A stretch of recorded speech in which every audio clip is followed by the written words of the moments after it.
It's Game On. Presented by Spectrum Sports.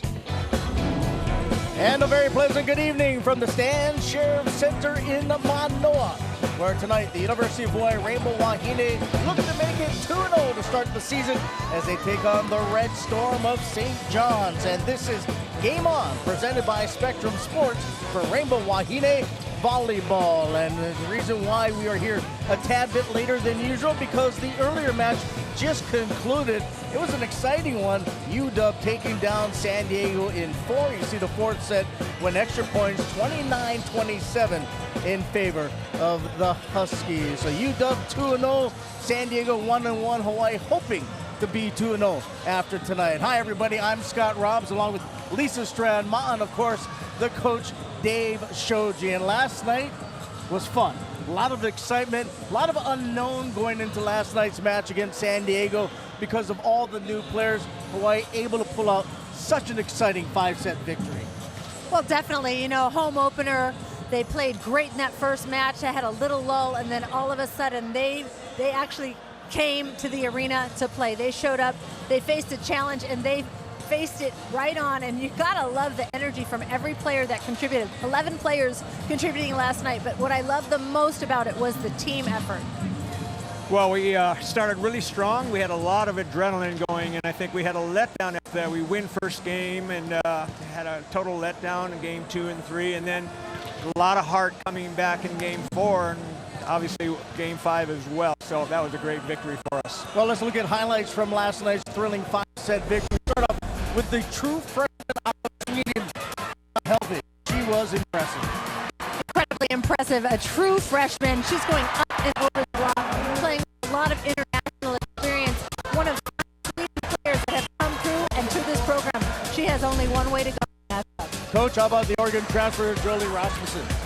Well, I think you can see that she's the real deal. She does everything for the Rainbow and Wahine. She passes, she plays defense, she skies. I kind of judge a hitter by the vertical. She's above the net, her chest is above the net, and so she's the real deal. Does everything for the team, blocks the team last night. Duck transfer, Brooke Van Sinkle, who has connections to Hawaii. Her father played for Hawaii, her mom played for HBU, but Brooke was everywhere. You know what? Don't let this small young lady fool you. She is a true player. She does some great things on the court. And those are just 3 of the many players. Their number one played phenomenal last night. Hawaii hitting above 3 as a team. Yeah, I mean, you look at the hitting percentages for quite when you consider offense was a struggle most of the seasons for this Rainbow Wahine team. The options now for Hawaii. Interesting about she didn't wear the libero jersey from Oregon because she was a hitter. They wanted her to hit out of the back row, so they didn't wear the libero jersey, even though she was probably their best passer in defense. They wanted her to hit, so that's really neat about her. They really 7 players really stood. It was awesome. They all could hit, but they contributed when Again, like Dave, I think it was just a cohesive. Everybody contributed. They know their goals, truly defined, and they have all bought into the training and the system that Robin Amo and her staff have do. Yeah, because when Hawaii came out, we were kind of wondering what they would do. They decided to go with offense, so we saw Bailey Joy and on Iolani, and they also decided to go without a libero. So kind of an unconventional line for Robin. Very unconventional. I don't think anybody plays this in the country. I think Nebraska played it in like 2003 with their middles and their setters. But, this was something that was, quite a surprise to all of us. Now that we've had 24 hours to digest, I really like it. I think she's utilizing her outside hitters as passers. They're defenders. They play great defense. We have 2 players out of the back row instead of usually 1. So I think the system really worked last night. Is it harder to defend a team like that? Well, I think so, but again, it's a new format. You gotta love that she's taken the best 6 players, or what she considers to be the best 6 players, and she's put them on the court, and it's obviously it worked.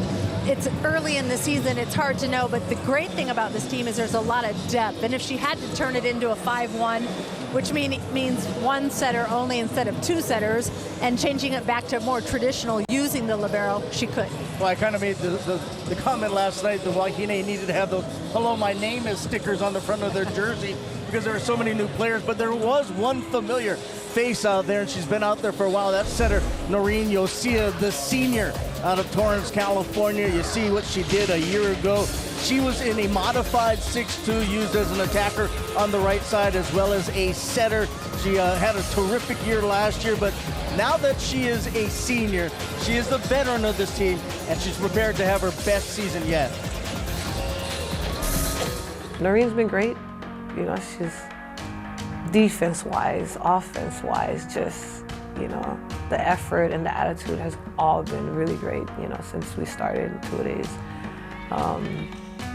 You know, I don't know if she's like, okay, I have like competition or what, like what her mindset is. It's her senior year and she wants to play, but for us, that's a good thing, you know. She's stepping up even more, even as a leader. Like she's actually trying to help some of our young ones out, which is so funny for me. Just stepping up more and, you know, just communicating more with the new people that are new to the program and just making them feel comfortable, because, you know, Coach Robin and the coaches can be a little overwhelming at times, but just letting them know that they're coming from a good place and just making sure they're like having fun.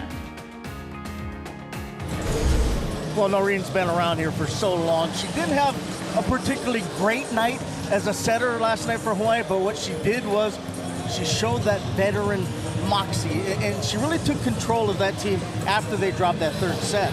Well, I think she can have a better connection in the middle.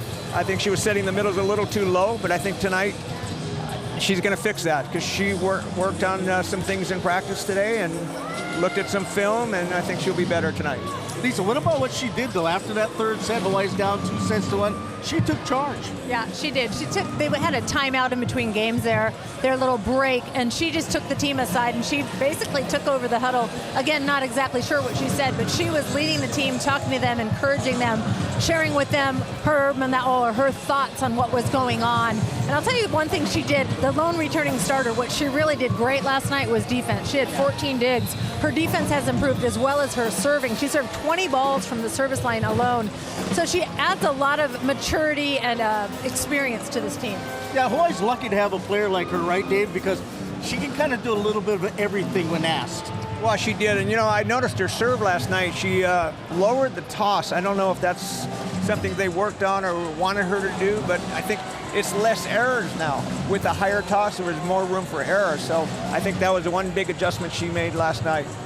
And do you think also the fact that she kind of played in a 6'2" a year ago helped her now, knowing that she has Bailey also, that it's not unfamiliar territory? Well, I think her attitude is unbelievable because here's a 4-year player. She started every year. She's played all kinds of roles on the team, yet it doesn't seem to bother her to play the role she's in now, and that's half the time. Last year she played all the time, right, hitter and a setter. Now she's playing only half the time, but her attitude's been great. It's awesome what you see from Noreen, who's a 3-time All-Big West Conference selection. All right, to break down tonight's matchup, and I'm sure discuss a bit about last night, let's go courtside to Kanoa and Chris. Gentlemen.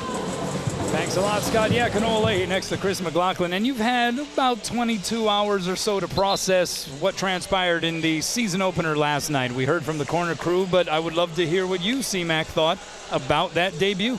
Well, like Dave, I really liked what I saw last night. I love this new offense, and they haven't even tapped the potential, actually. They got 5 hitters out there at all times, so therefore they could have 2 players hitting out of the back row. They haven't tapped into that yet.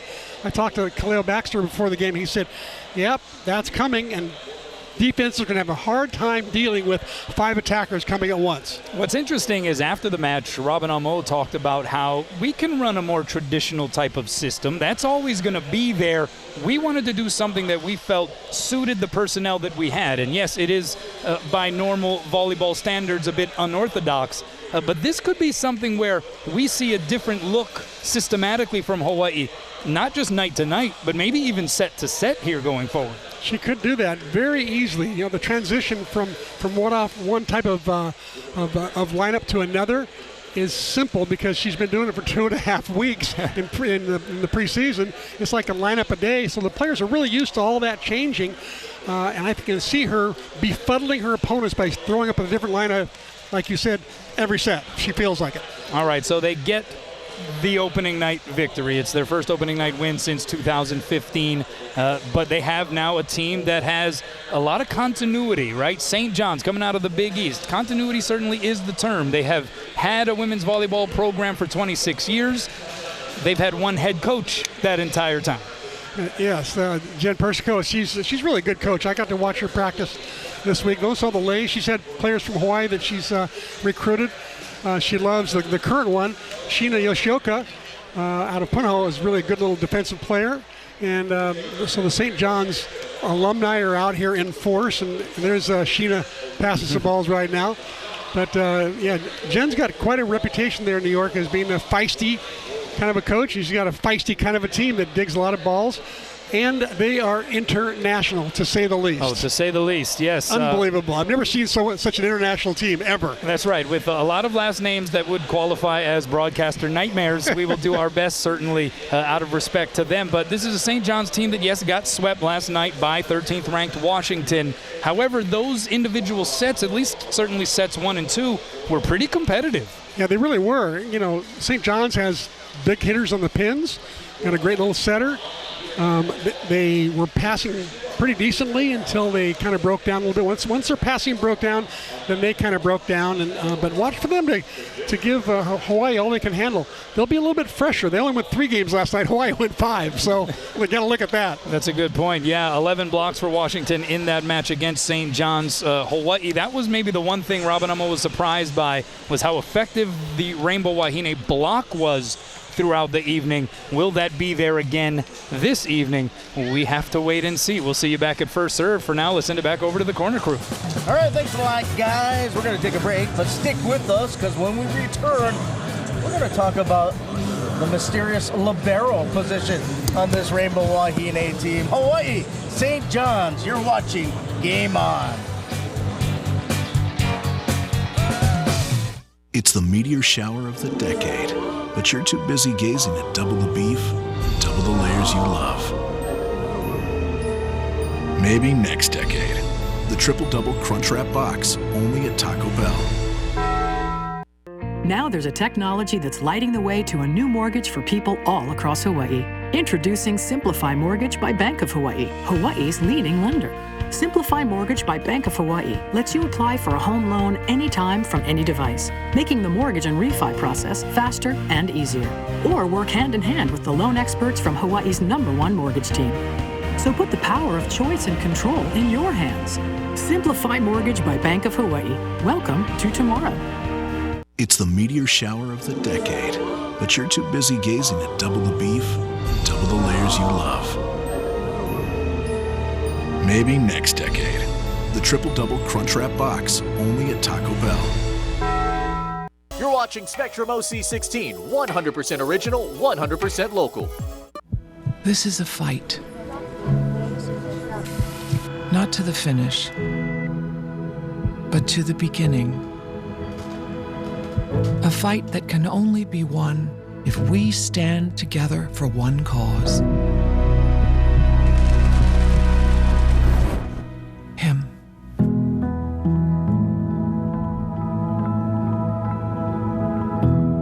Expert care for every new beginning. Through every coastal window is a story. Those early starts and quiet afternoons where heroes are celebrated and dreaming of their next big adventure. See all of life's special moments through coastal windows, locally crafted for your island home. So clear with coastal windows. Welcome back inside the Stan Sheriff Center. Both teams warming up, getting ready for this one here on the second night of the opening weekend of the season. Hawaii taking on St. John's. Well, the libero position this season will be a little interesting for the University of Hawaii. You have Rika Okino returning from a year ago where she was more of a defensive specialist then a libero, and then you got Wahine, one of the other transfers from Oregon. Local girl went to Kamehameha, coming here back home. But this season, the libero position, well, they're going to play a little bit of a different role for the Bows. We have to play with a lip. You know, there's other ways that you can go around since you have so many hitters, outside hitters. You know, you can leave them all on the court, and then you can have, you know, 2 setters going at the same time with all hitters at the same time. So that's a possibility. Besides those 3, you know, in the last 2 weeks, Rika's, you know, been stepping up with both passing and defense, you know, and Kyra's right behind. You know, with just a little bit less accuracy. She's just got to work a little bit more. I think Janelle, you know, I've told her, like, if you're already 3 deep and you know that, you know, the other 2 is kind of hard to get on the court, then you have to look at other ways that you can actually get on the court, which is a serving sub, come in, serve really good, and play some defense, you know, get some points for the team.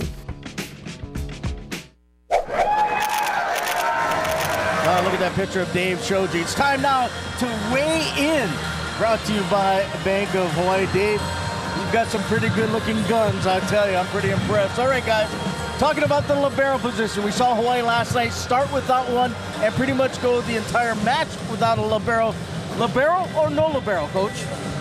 Well, I like the system that Robin's devised, no libero.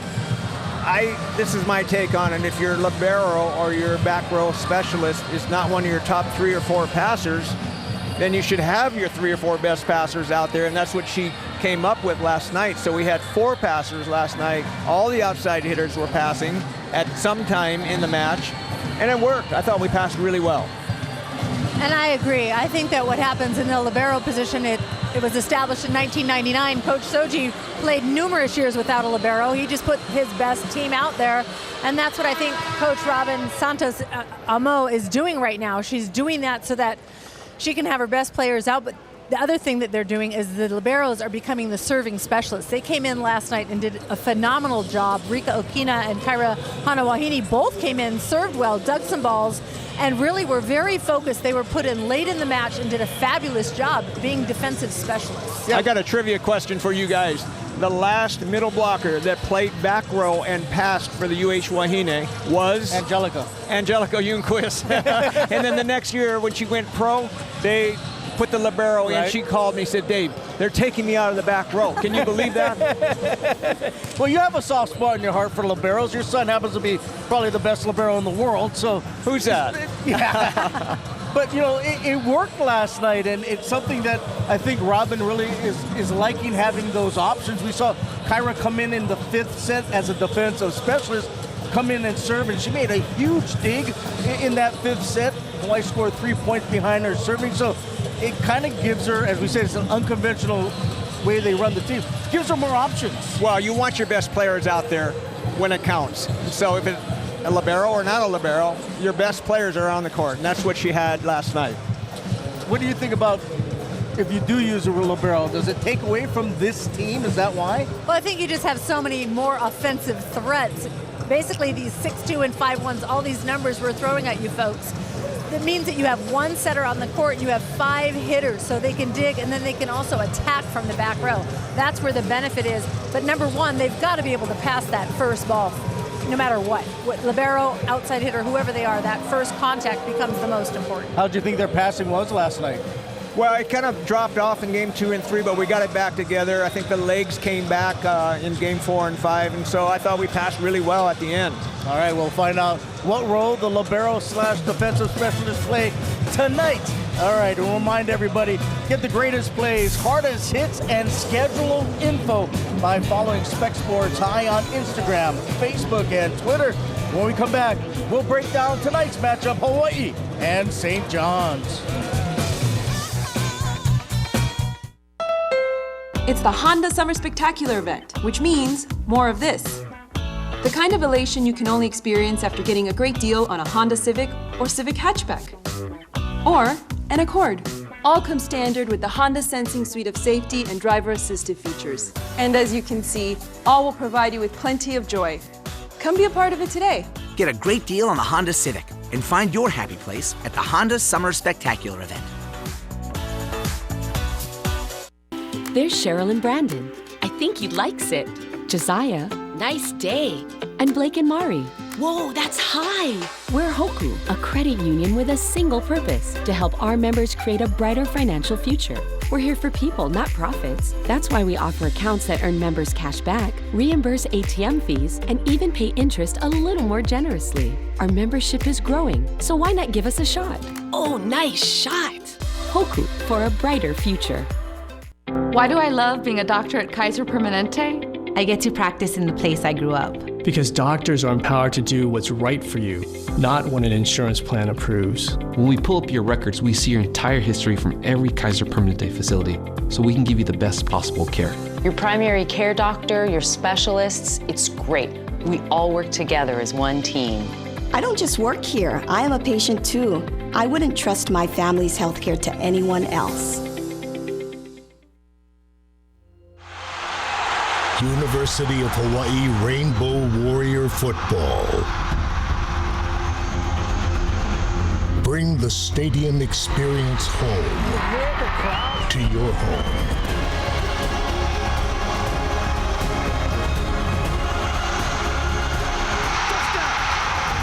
Hawaii Football on Spectrum Sports Pay-Per-View. Order it today. Time Out for Health is brought to you by Hawaii Pacific Health. Hi, I'm Dr. Jilly Noy, sports medicine physician at Polimomi Medical Center. I'm here today with our patient who's been having knee pain. The pain specifically goes from the bottom of her kneecap along to the shin bone. It's sore when she tries to jump, but it bothers her even if she's running, going up and down stairs, or trying to straighten her leg against resistance. She seems to have patellar tendonitis or tendinopathy, also known as jumper's knee. It's a common overuse injury of the knee that we often see in people or athletes who do a lot of jumping, as well as even running, going up and down stairs, but we can also see it in people who tend to overdo their activities too quickly. So one of the exercises that we can do is I'll have the patient lie back, and we call these straight leg raises. So if you can just straighten your leg and bring it back down. Another exercise that we can do though is having the patient lie on their non-painful knee. So I'll have you lie on the left side and kind of do straight leg raises to the side. So these are just some of the treatment options that we have, but if you feel like the pain is not getting a lot better or you have these symptoms, I recommend that patients usually follow up with their primary care physician.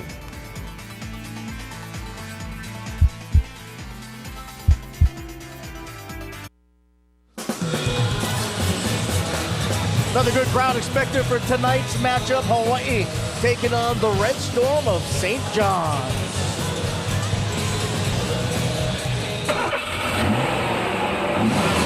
right, let's fire up the dashboard and take a look at some of the matchups here going on inside the arena. Hawaii and St. John's. Hawaii winners in 5 last night over San Diego. St. John's getting swept by Washington. There you see the numbers are going to favor Hawaii, especially the kill percentage, 320 to 039.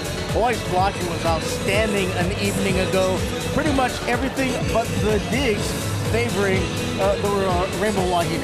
Well, definitely, and St. John's just really struggled offensively. They made a lot of unforced errors, and Hawaii's block was spot on. 15 blocks last night. Very outstanding blocking night for the Wahine. You can't take St. John's lightly, though. This is a squad that won 23 matches a year ago. They returned 3 starters. There you see some of the players from a night ago. They struggled, but they were going up against number 13 Washington. That's right, and Rachel Rostelli, she's a 6'4" lefty. She plays opposite. She's a big and a hard-hitting young lady. They just, again, struggled offensively. They made a lot of hitting errors. Well, I think Hawaii mentally will be okay tonight. Physically, I'm a little worried because Jolie Rasmussen took a lot of swings. Brooke Van Stickel took a lot of swings. Hana took a lot of swings. So I hope they can come back physically because it's a short turnaround, and that's what I worry about tonight. What we'll tell you early on how they're going to play is they're usually you were on the sideline for 42 years. You could probably tell pretty early how your team's going to play, couldn't you? Well, I asked Robin about the starting lineup tonight, whether she was going to have the same lineup. She was, I'm going to watch them warm up. If they have a bad warm-up, I may sub somebody out. But the good thing is, unlike the last couple of years, there's depth on this year's team. That's right, and I'd be really surprised if she switched it up this early on. I think she wants to go with the team that's got her into tonight's lineup. But again, she's got a lot of opportunities on the bench and players who are just willing to do anything to contribute to this team. And I think she also wants to set an identity early with this team. You know, we're talking about the libero and running two setters. I think that's who she wants to be, don't you? Well, I think that she's going to see how this match goes and then go from there. And she did a great job last night subbing. I thought that fifth set sub with Kyra coming in and serving was a brilliant move. They used Tiffany Westerberg in game 3, and she finished the match. So I think Robin's right on when it comes to being on top of who's playing well. Well, we're only one match into the season. It's a process, and the process continues here tonight. Hawaii and St. John's. Kanoa Chris will have the call of the action. The three of us will be back when this one's Pal. Enjoy the match. Oh, Hawaii self-storage. Night 2 of the Hawaiian Airlines Classic features the Red Storm of St. John's and the Hawaii Rainbow Wahine.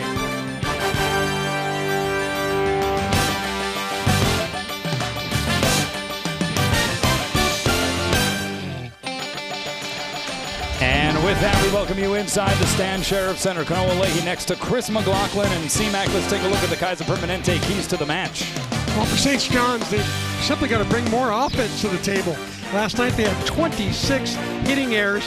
They hit .039. That's not a good number. That's not going to win any match. And for Hawaii, the emotional letdown is my biggest concern. And some players who played a lot of rotations and took a lot of swings. We got to keep an eye on them, as Dave Shoji said, especially, I would say, looking at Jolie Rasmussen and Brooke Van Sickle in particular. An emotional 5-set match, a victory over a nationally ranked opponent, USD. The Hawaiian Financial FCU starting lineups will be scrolling at the bottom of your screen shortly. The opening serve from Klara Mikhailova out of the Czech Republic goes long, and Hawaii on the board first. So again, last night we saw that unorthodox system from Hawaii with the setters substituting in for the middle blockers and no primary libero out there on the floor.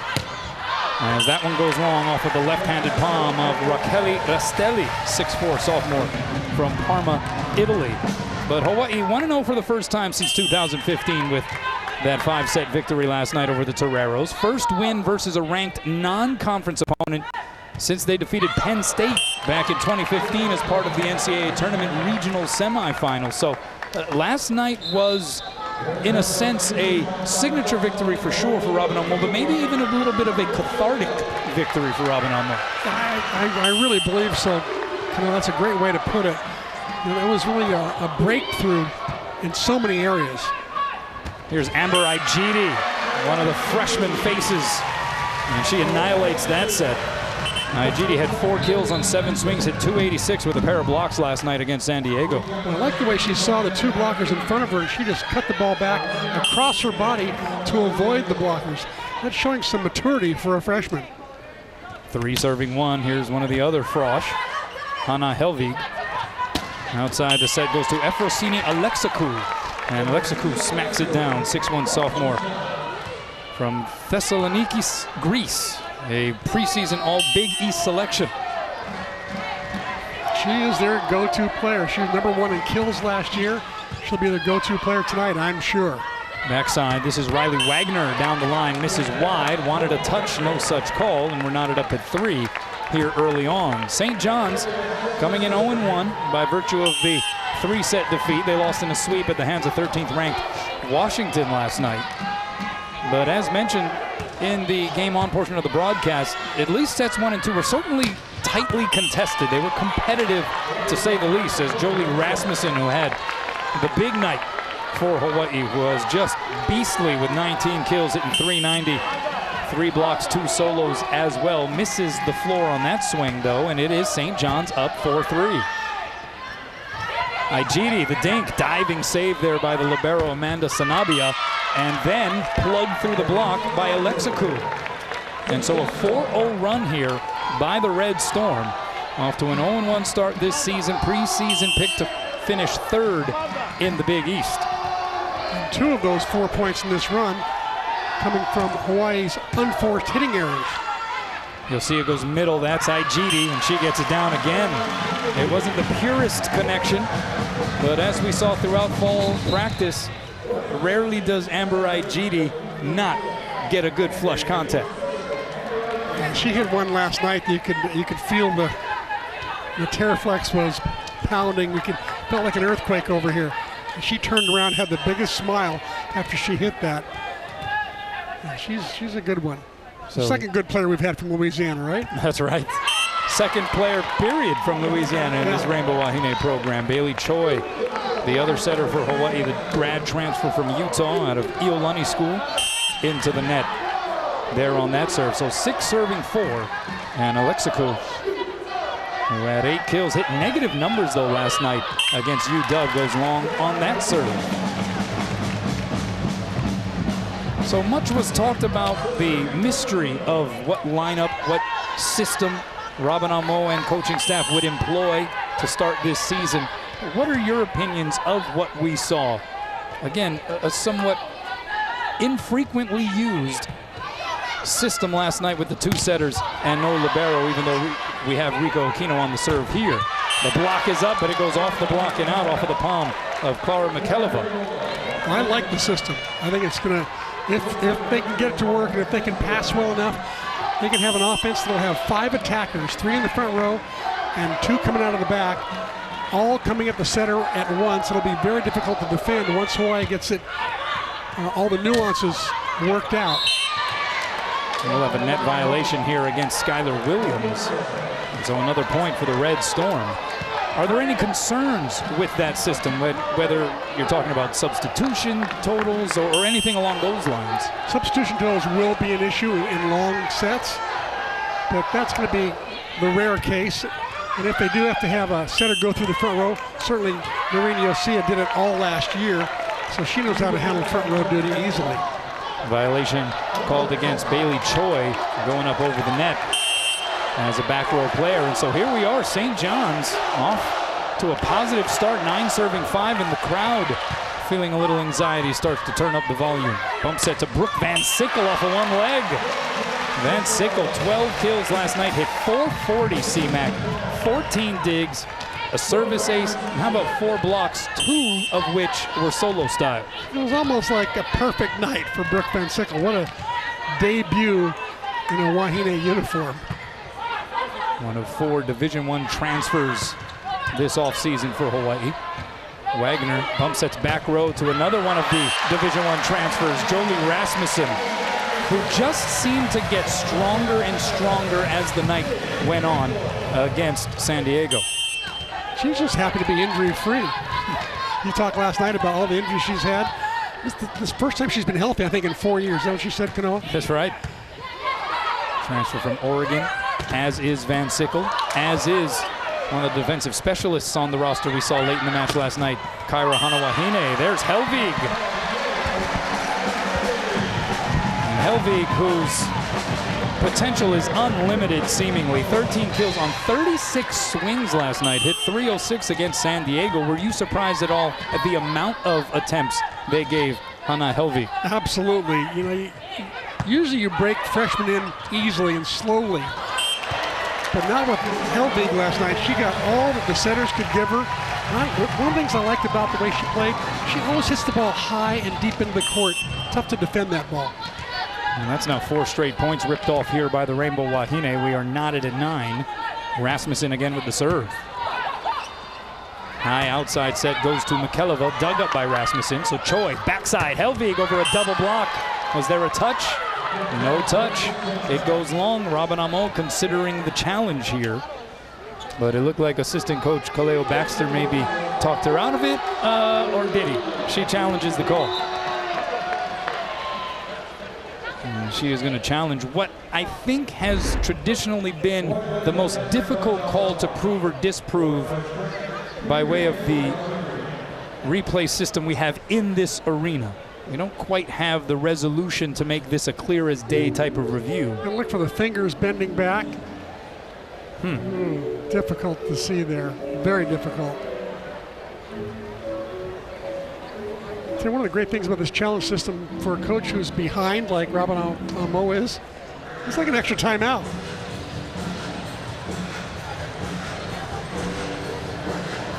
It's probably the best view right there, and you can't. Really hard to tell if any fingers are being bent back or not. I kind of thought from that angle it looked like Katariyu did get a touch on the left hand, and in fact that's what Dixon Chun saw as well. And so a good challenge for Robin Amo. Dixon Chun, by the way, the down official. Dan Hironaka up top on the ladder. Ryan Scudder, Randy Rubinall, the two line judges. So that's now 5 straight points for the Rainbow Wahine, and they now lead here in this opening frame. The dump shot as Erica Dimalu able to catch Hawaii off guard. 6-foot senior from Milan, Italy. Preseason All Big East selection for the 3rd straight year. She has been a staple as an all-star in that conference. Outside, Helvig. That was heavy-handed. They were picking on her there. They're hoping that the freshman would not pass the ball well, but you know what? She is one good passer. Watch her pass the ball right on the money, and then she gets a split block on the outside. Great set from Bailey Choi that time. That was another storyline, and something that Robin Amo was clearly pleased with when talking with the media after the match, was just how well the freshmen were able to respond in this atmosphere of the Stan Sheriff Center for the very first time. Off the block, the save there by Yosia. Here's Hana. Gets another kill. 4 kills, 5 swings for Helvig. Not a bad start. And I talked to her fellow countryman, Angelica Yilquist, before the match. And I asked Angelica, hey, are you worried about the emotional letdown at all? And she says, don't worry, I got it covered. If they start letting down, I'm going to let them know that it's not okay. Good looking swing there by Mikhailova.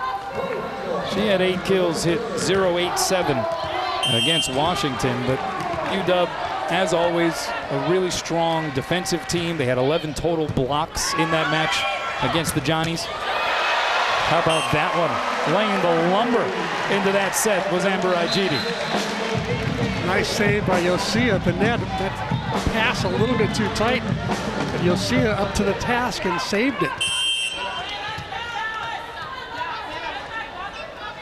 So Hawaii up 13-11. Van Sickle with the float serve.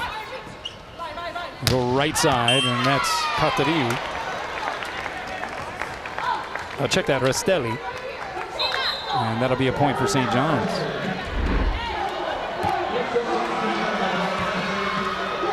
And at 6'4", you never know that when she was younger, she had 2 years of classical dance. Watch for her to have some good footwork, right? As you take a look at Sheena Yoshioka, the Punahou alum, 5'3" sophomore, one of the defensive specialists on this squad, a 2-year starter at libero for Punahou. 14 serving 12, and Helvig sends it across. Backside, Restelli. Restelli at 6'4", the southpaw swing. That's a pretty good combination for an opposite hitter. Touches 10-3. She gets up and grabs the rim, so she's got some range. And in practice this week, I love the way she swung. She hit the ball all over the place. Averaged over 2.5 kills per set last year for St. John's. Imalo getting a piece of that Rasmussen dink. So St. John's on the attack. Good cover there by Yosia. Van Sickle slaps it over. St. John's on the attack. Oh, that set a little low there for Alexikou. So Hawaii now with the advantage. Rasmussen dug up by Alexikou. She'll get the bump set on the outside off of one leg, but access is denied. Aijiri in the thick of things. And Hawaii gets to 15 first. Timeout on the floor. Lady Bows by a deuce. Welcome back. Let's go inside the numbers presented by Heineken. 487. That is Hawaii's combined kill percentage in the sets they won last night. Sets 1, 4, and 5. 40 kills, just 2 hitting errors. You see the kill percentage, though, in sets 2 and 3, where things dropped off a bit. They already have 3 hitting errors in this opening set against St. John's. And how about that collection of Hawaii fans, huh? There's a little Sparlin, a little Patton, a little McLaughlin. Hall of Famer Beth. Outside set. And that is Alexa Koo finding that end line. I think some of the members of the Hawaii coaching staff felt like that may have been an out ball, but a point for St. John's, and no review here from Robin Amo. Already used one in this set. Alexa Koo, the Big East Freshman of the Year last year, All Big East first team. Sends it into the net. She's a player, you know, she's a solid player. Look, she's solid, strong. It's a heavy ball. Got what you called last night a live arm. Yeah, there you go. Here's Okino. Pass tight to the net. Kaylee Wood is dug up. Oh, that's set tight to the net, and then Van Sickle tools the block with the left hand. And the ever-present smile to boot. Looks like she's happy in a Rainbow Wahine uniform. What do you think? She seems to be enjoying herself. She's loving it. Hawaii loving this 3-point advantage in set 1. This presentation of Rainbow Wahine Volleyball is sponsored by Bank of Hawaii and Hawaii Honda Dealers. Welcome back. We rejoin live action here. Rico Okino with the serve out of the timeout. Hawaii by 3 in this opening frame, but a nifty move there by Erica DiMallo, the setter for St. John's. A unanimous all Big East first team selection. 3rd year on the first team. As you see, Robin Amo, a little body English there on that last Brooke Van Sickle ad-libber. She gets about as much physical work in as the players themselves on the sideline. She does. She loves playing the point as if she was playing again. This time, DiMallo hands up on Van Sickle. And St. John's consecutive points out of the timeout. See the blocking numbers for DiMallo. Was 3rd on the team in that category. Middle set, that's Skylar Williams. Good dig there, Sanabia, and it's returned. Free chance here for Hawaii. Right side, it's Rasmussen. A great first pass by Helvig to get that rally started. She continues to surprise as a primary passer. I knew she'd be pretty good in the front row, but the passing was going to be a question mark, and she's just been phenomenal so far in 2 nights.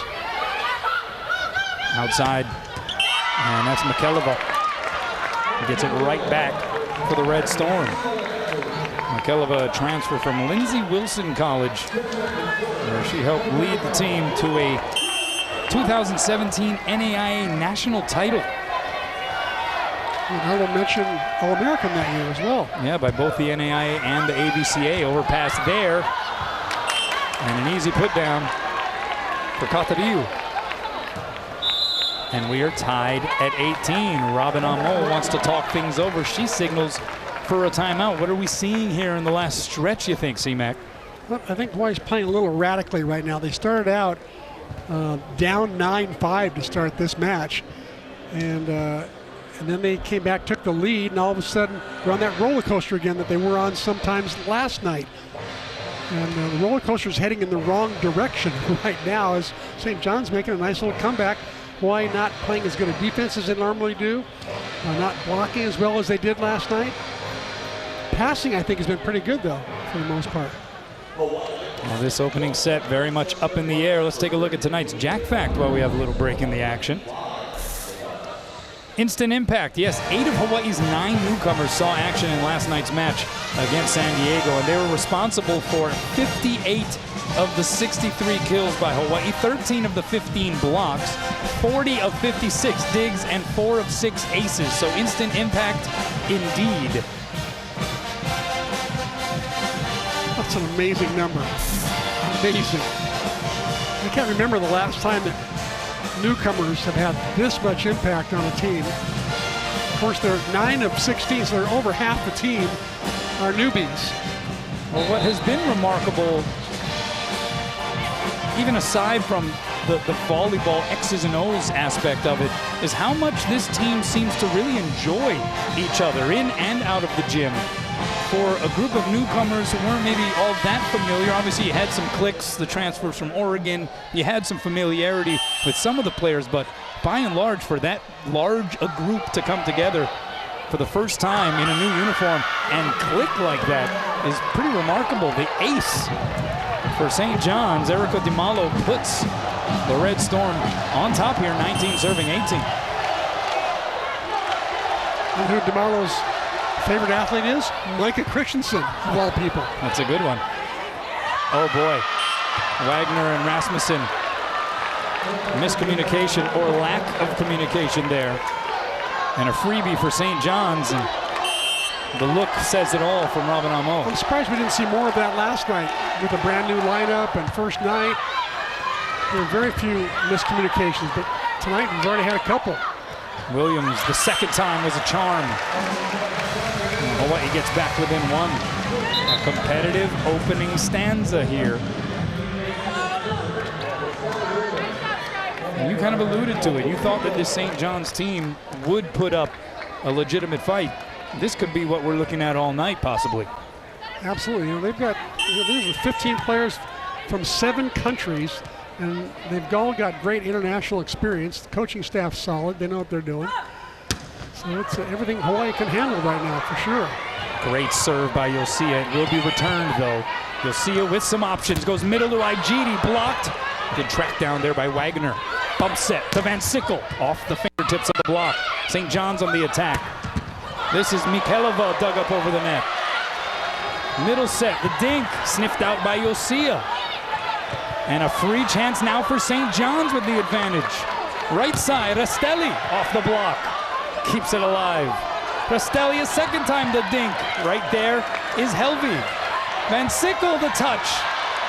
And the sequence goes on. Rastelli a third time off the block. Diving save Okino. Middle set. Igidi is roofed. Wow.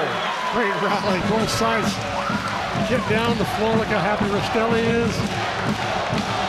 And the crowd now comes alive. Can you hear them? They do not want this Bow team to lose a set. Certainly not the opening set. Very much a tone setter. Igidi, that one did not get above the tape. And so all of a sudden, St. John's is up 3. And they can see the light at the end of this first set tunnel. Robin Amo may want to call another timeout here pretty soon, not let the Johnnies get too far ahead. Hawaii needs it. Backside, it's Van Sickle. The block was up.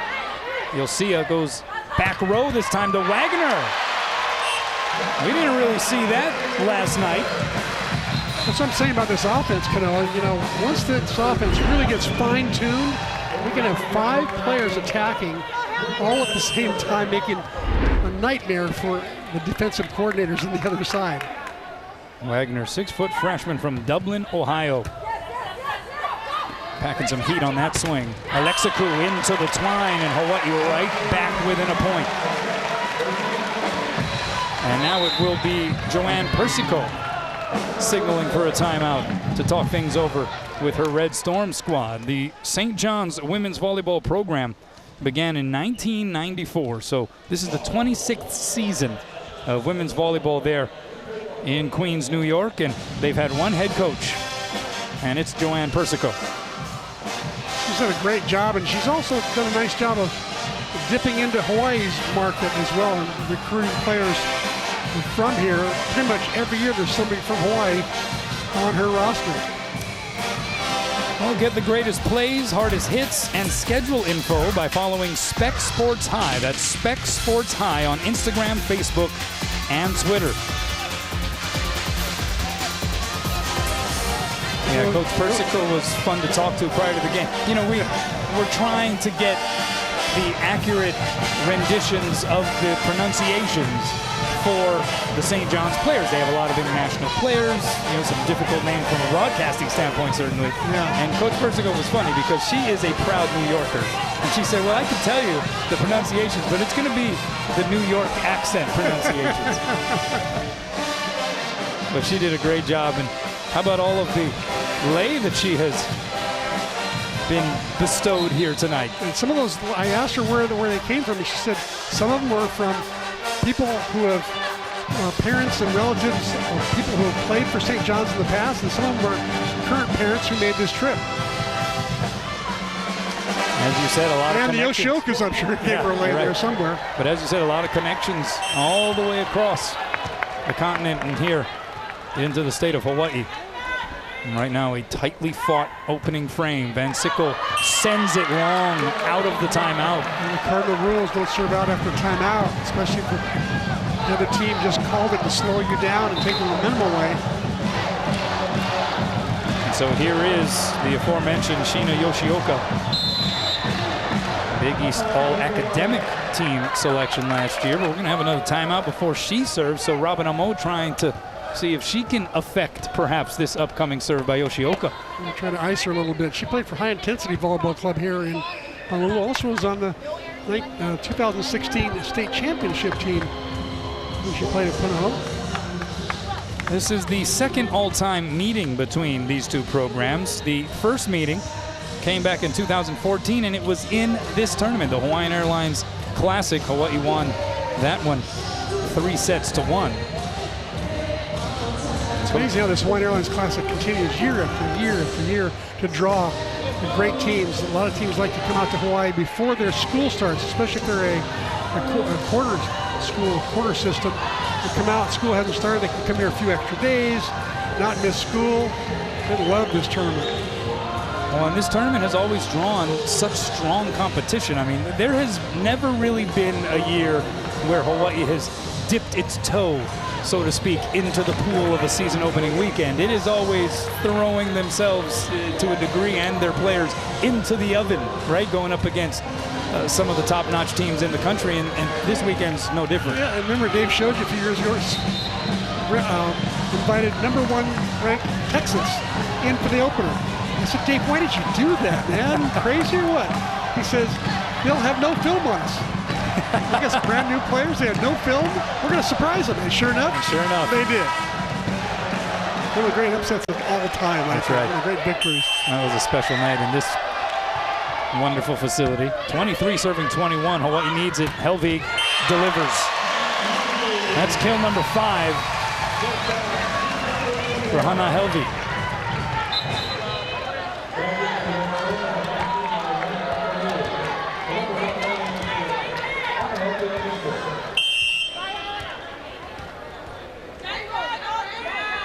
Big serve here for the freshman. And it goes off of the shoulder of Ileana Rodriguez and out. She got handcuffed on that one. Both coaches out of timeout now. It's up to the players to play this one out. We're tied at 23. Helvig sends it long.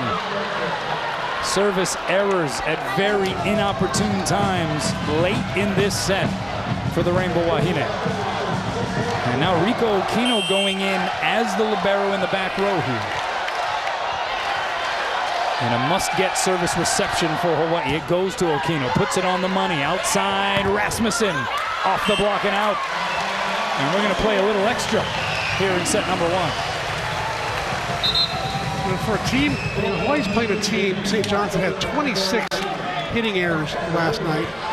It seems to me like it's be really important to force this St. John's team to have to side out. So serve the ball in would be like paramount importance. Bailey Choi with the serve.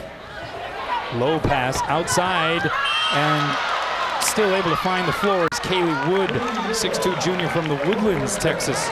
Averaged 2.8 kills per set a season ago. Was held to just 1 kill on 7 swings last night. That was a biggie right there at a crucial juncture of this opening frame. She was number 2 in kills last year, so she's had a slow start so far this year. Alexikou with the serve. Choi high balls it to Wagner, and she gets it across. The hard slice there by the freshman Wagner. Once again, the Stan Sheriff crowd being treated to extra points. The 6th tie of this first frame. And a botched transition there. Sanabia had a rough go of it on the service reception. And so now Hawaii has Aloha ball here in the first.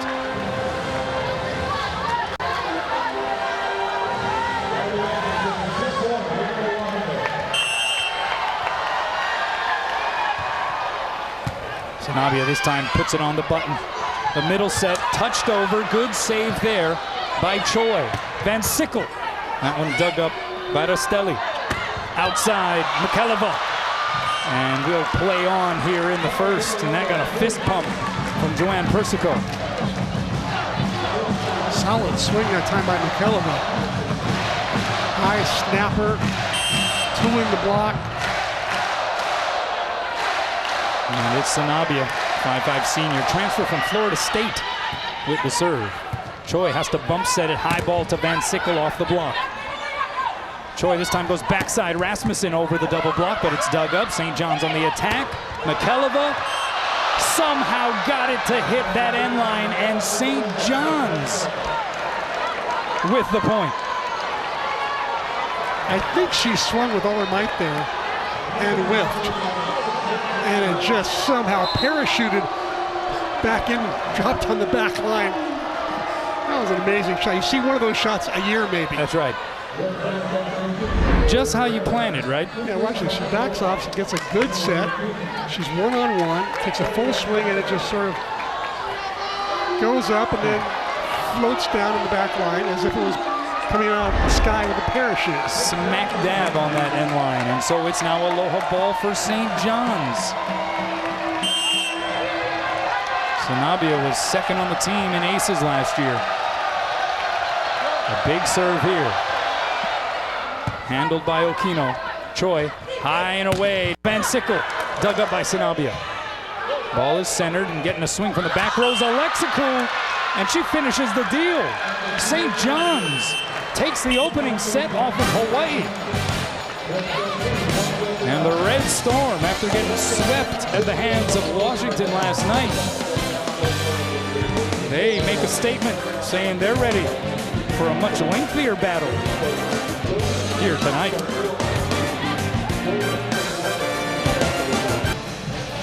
Well, whether you look at the first set as one that Hawaii let slip away, or you look at the first set as one that St. John's was able to come back at the very end and fulfill, it's St. John's with the 1-0 lead here to start this night 2 of the Hawaiian Airlines Classic. Could be a little wake-up call for the Rainbow Wahine as the Red Storm came storming by the Wahine late in that set. Congrats to Joanne Persico and her staff and the players for playing well when they had to. My sense is that the Rainbow Wahine got a few words from Robert Amo about how to get a little more fired up. Remember, these two teams had opposite nights last night. The Red Storm played for like an hour and 15 minutes, were swept in 3 by Washington. Hawaii, on the other hand, they went back to the hotel early, probably around 8 o'clock. Hawaii, meantime, played till like 9:30, 10 o'clock, and in a 5-gamer, a barn burner against the University of San Diego. So 2 completely different energy outputs last night. And I think Robert Santos might be looking for possibly new players that might have fresher legs. We'll see. St. John's hitting 333 in that opening set versus 200 for Hawaii. Looks like same lineup for Hawaii and same lineup for St. John's. Red Storm actually with a slight advantage in the blocking department. 2 total team blocks compared to 1 in that first set for the Rainbow Wahine. So here we go, set number 2, Hawaii playing from behind. You'll see with the serve. Rastelli took something off, and Sickle able to sniff it out. Back row set goes to Rasmussen. Holy moly, Jolie. Holy moly, Jolie is right. Where did that come from? An E-ball for Rasmussen. Normally she has to pipe out of the middle. But again, this is one of the things about this offense of having 5 attackers coming at you at all times from everywhere. Tough to defend if Hawaii's passing well and if the setting is got good location. Feels like we're only scratching the surface with some of the wrinkles that will be laid out here this season offensively and in transition for Hawaii. I would say they've got like 50% of the offense in. So it goes out. Maybe even if that. Hawaii's 5th service error. Uncharacteristic of them to miss that much. Yeah, and missed at some crucial times in that first set too. I mean, there's service errors and then there's service errors. Exactly. When they really matter. Here's Helvig. Blocked and roofed. That was Kaylee Wood, the 6'2" middle, who set the single season blocks record and career solo blocks record at John Cooper High School in Texas. So she's been doing this for a long time. Igidi, that one will not be returned to sender. She smacks it off of the Terraflex, and we're tied at 2.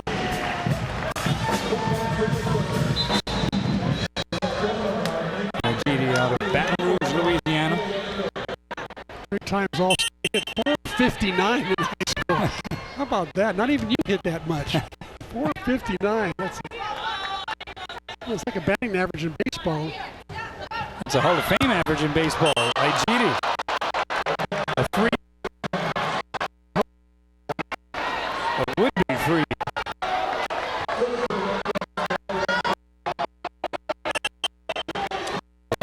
Dodging a BB. On that one. Step versus the overpass. And thank you very much, says Alexa Cool.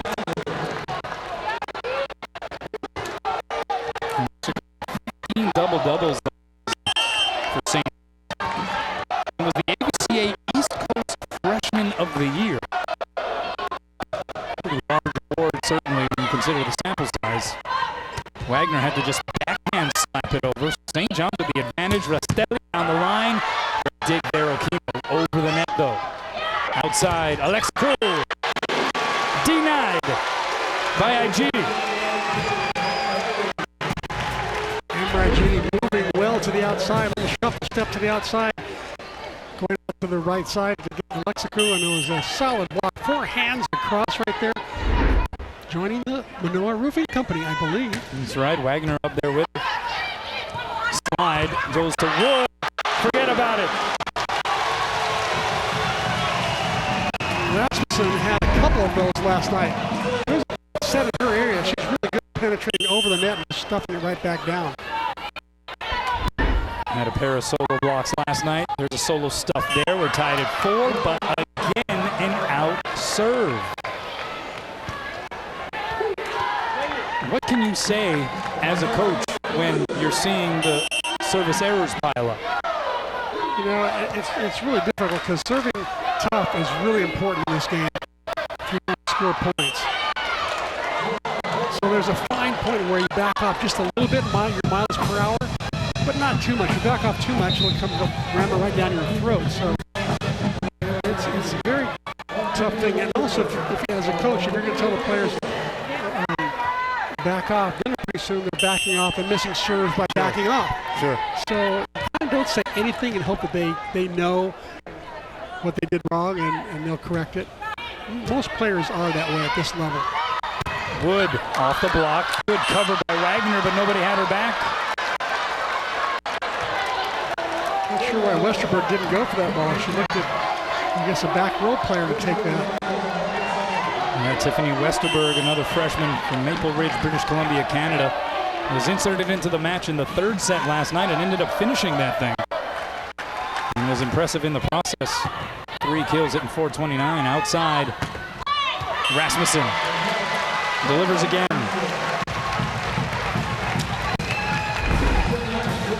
41 21 swings against San Diego an evening ago. And she had like, I think 17 or 18 in the last 2 sets, where she got most of her kills. Yeah, she was the workhorse down the stretch. Got a good piece of that block. Hovers above the net. Van Sickle with the dig. Rasmussen the dink. Good diving save, Rastelli. Here's Mikhailova. Dug up by Wagner. And then Choi tried to catch him napping, but a good layout save there by Sanabia. Free ball coming here for Hawaii. Choi goes middle. Westerberg finds that end line.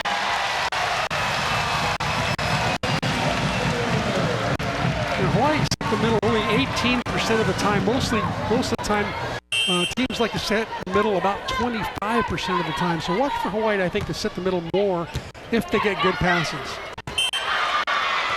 Well done there by DiMalo. That is always a threat.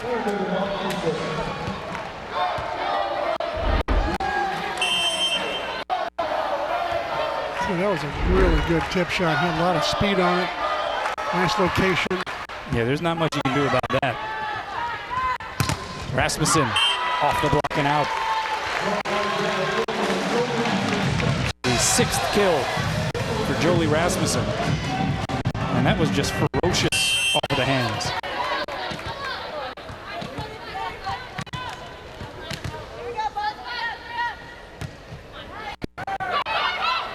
Backside, Mikhailova. And that one finds the floor for another St. John's point. They have been playing right with Hawaii from the get-go. Yeah, there's no back down in this St. John's team. They are tough. There by Sanabia. Dug up in the back. Off of the block. Rastelli. Southpaw. St. John's in the second. Great back set from DiMalo that time. And Sickle had to just knuckle it over, so that was tight to the net. So here comes Alexikou through the block and down. 10-8 Red Storm.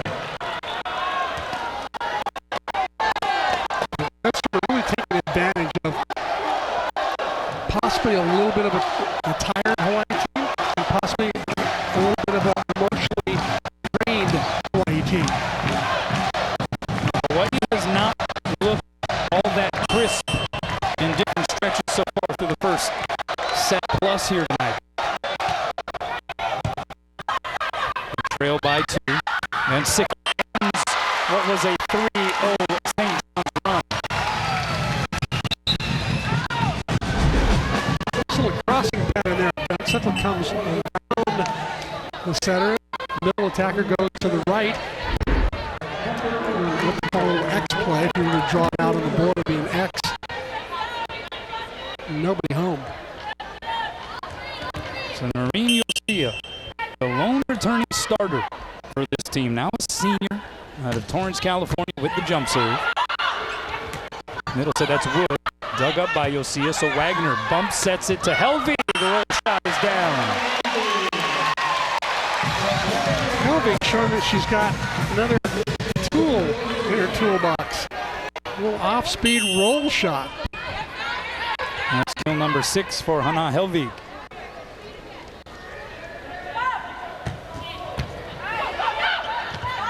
Rastelli.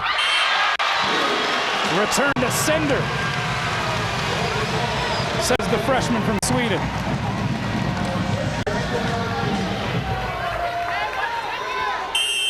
She had a couple of big blocks down the stretch in that match last night against San Diego.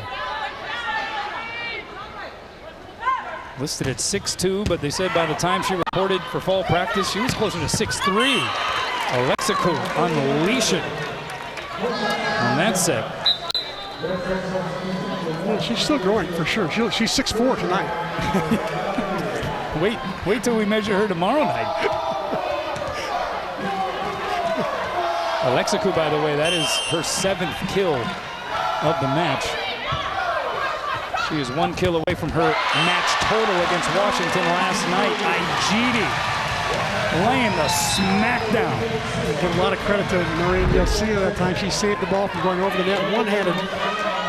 Perfect set for Igidi. Good for Igidi to get up there early and quick and have confidence that Noreen Yosea is going to save that ball. One of the hardest hitters that we've seen in some time in a Rainbow Wahine uniform, Amber Igidi.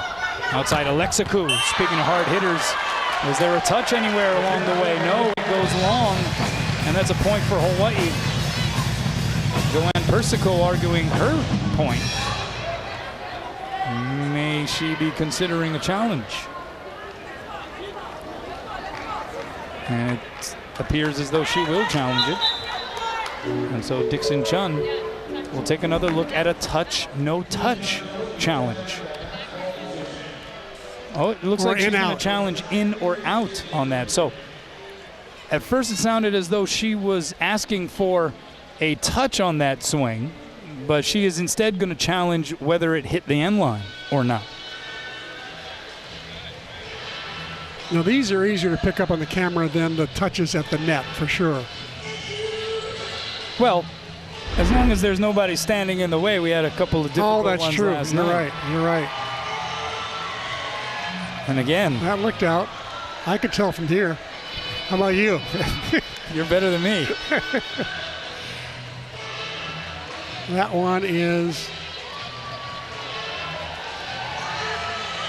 also out. You are very sure of yourself.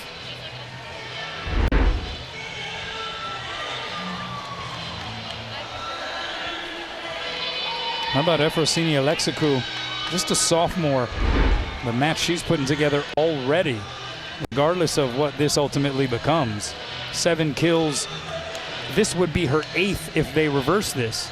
And she had 8 kills the entire match against Washington last night. Unfortunately, she has 6 errors to go along with it last night, but she's playing much more solid, high percentage volleyball tonight. Well, Dixon Chun is taking a long look here at this one. I'm not sure he's going to get a better look than the ones he just saw. And that's really part of the whole equation is he can only go based on the angles we have. He can only go based on the resolution that's available. And so if it is inconclusive, then that's a call that cannot be overturned. He has to see conclusive evidence. And that is always part of the scenario in these replay reviews. That's the best angle, it seems, and you balls out very quickly said that that was an out ball. So let's see what Dixon Chun says. The call will stand. You could have saved him 5 minutes. Dixon, just come over here. I mean, you're already wearing the headset.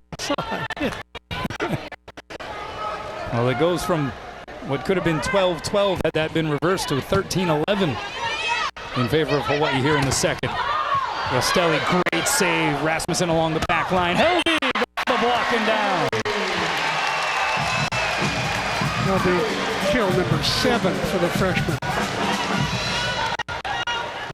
Said she had so much fun last night that it was a little nerve-wracking. This was by far the largest crowd she's ever played in front of. Says that back home she would play in front of 50 or so people, maybe. That was about the amount of fans that were there for the green and white scrimmage a week ago. And so Robin Amo was commenting, yes, some of the freshmen and even some of the veterans were nervous in front of that crowd.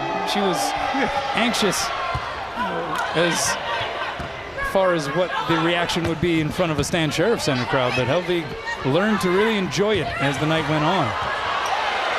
Pinball action for Hawaii in its return. Oh, and a mishandle on the set by Dumalo. And that's a point for the Rainbow Wahine. They get to 15 first, as they did in the first.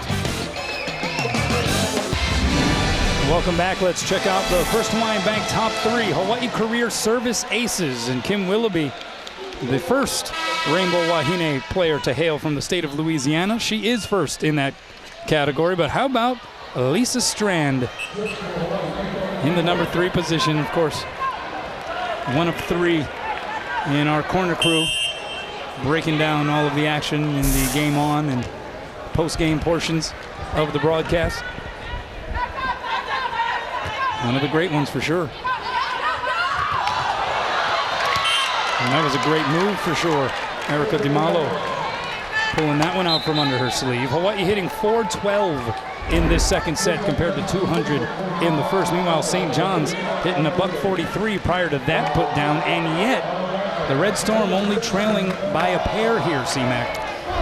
Kill number 4 there for DiMalo. Hawaii's got to do something about this, the center dump shot. Last night they were in trouble with Newsom from San Diego. She got away with like 8 kills in 3 sets. And right now DiMalo is starting to do the same thing. It's Alexa Ku to serve. Bump set outside. Rasmussen with 2 blockers up. Pinball action back and forth. Back bump set from Okino to Rasmussen. Didn't have the angle. Hit the pin. And that's another point for St. John's.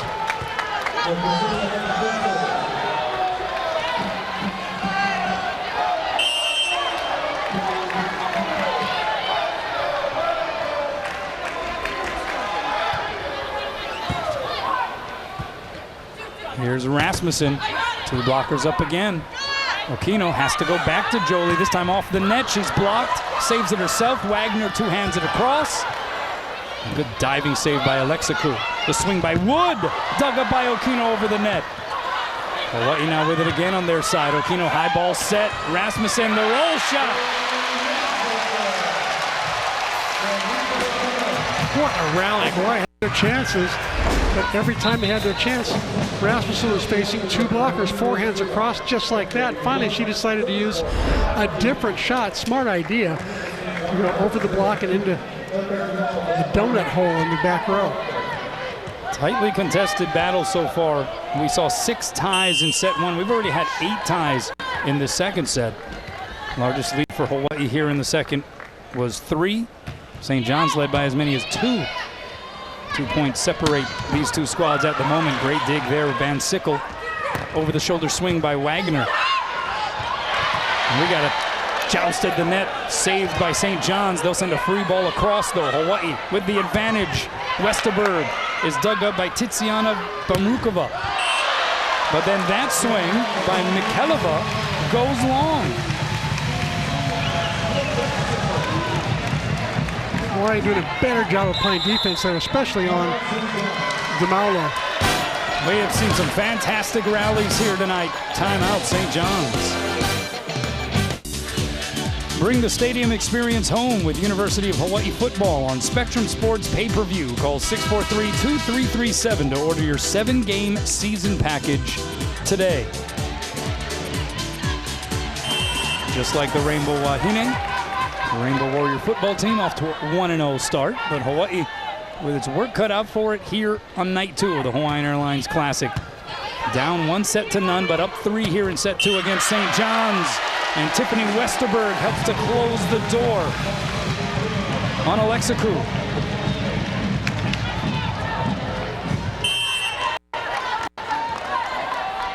These freshmen for Hawaii wasting no time, just getting in the mix.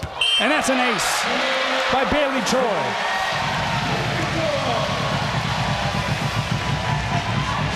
St. John's with 1 timeout left. They're going to use it right now. The crowd appreciating what is a 4-0 Rainbow Wahine run, their largest lead of this second set at 19-14. They're playing better defense right now. They're serving better. They're blocking better, doing all the little things.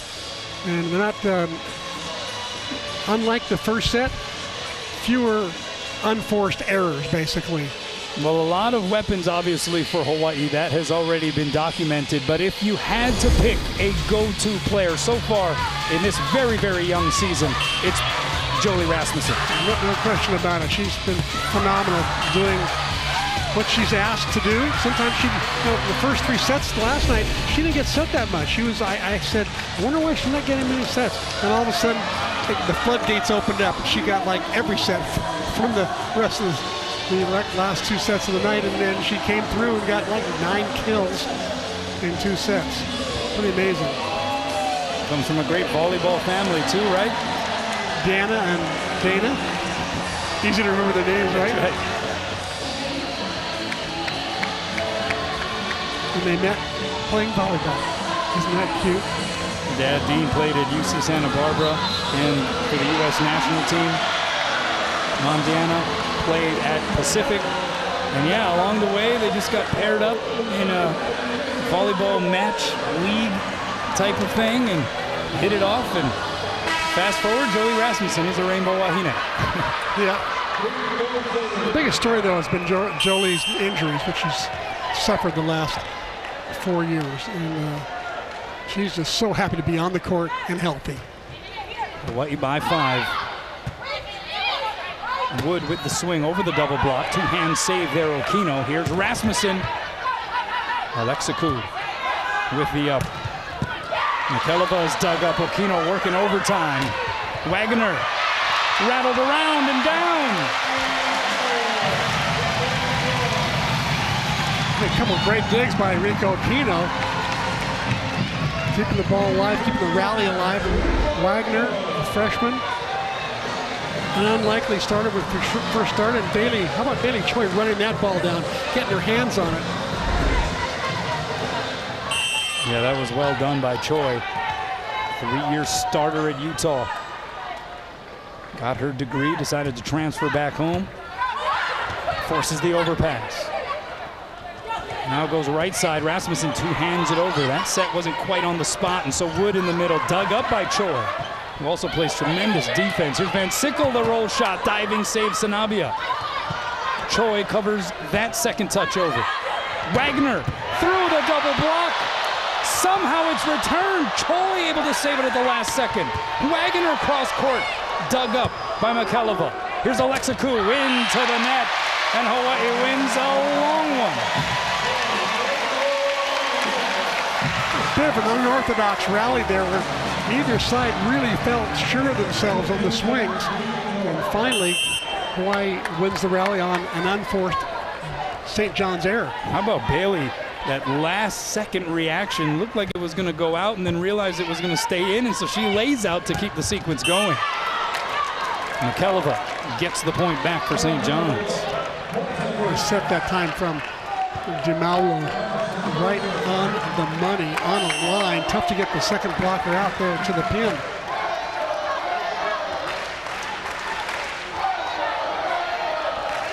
Here's Sanabia. Outside, Rasmussen, the touch. Diving save there by Bamukova. Mikelova is dug up. Middle set goes to Westerberg. Right there is Alexikou. Here's Mikelova, the dink shot. Rattled around, but it will not be returned. We are seeing some great effort on both sides of the twine.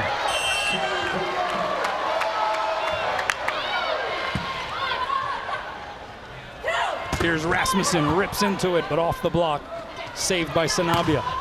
Mikelova then plugs it through the proposed double block of Wagner and Westerberg, and that's a 3-0 run for the Johnnies. I think Robin Amo's going to call a timeout here. She's got 2 left.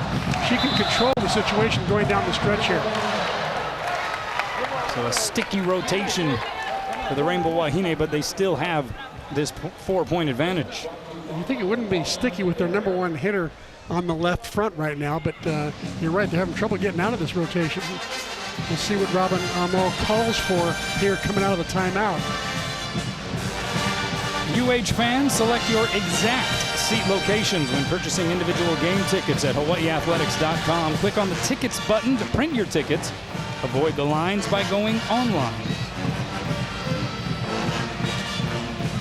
Had about 5,000 in the building last night, but boy, were they boisterous throughout the evening, and this seems to be a pretty active crowd as well here on night 2 of the Hawaiian Airlines Classic.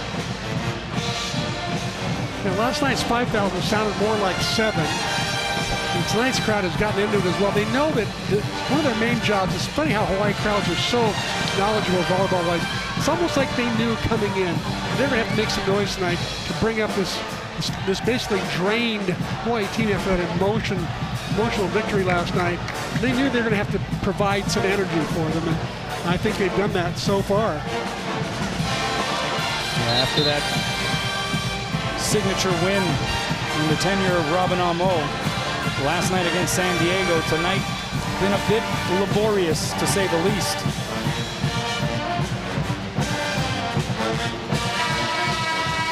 Well, they're in position here as they make the final turn in this second set to possibly even things up. And Rastelli comes back into the game, possibly to hit a D ball out of the back row. You know, she's 6'4". She can hit that back row shot easily. Good pass there by Okino. Here's Rasmussen. Off the block, saved Sanabia. Good cover. Laying out for that one was Okino. Van Sickle is dug up by Rastelli. Mikeleva again dug up by Okino. Mikeleva, the swing, blocked by Wagner. Just when you least expect it, the freshman makes a great play. And how about Okino with a great dig? Bailey Choi doing some phenomenal setting. Well, sometimes it's good to have a libero on the floor, huh? Yes, exactly. Robin Amo has really pulled all the right plugs to pick the right players. And there's Okino again, chasing down that second touch. Can she get to this one? Almost. Nice decision there by DeMaulo. Hawaii remains up by 4, but the effort is a constant here from both these squads. Now DeMaulo goes to the back row, no longer will be a front row attacker. How about Rico Okino, who was apparently smiling that entire effort trying to get to that third touch.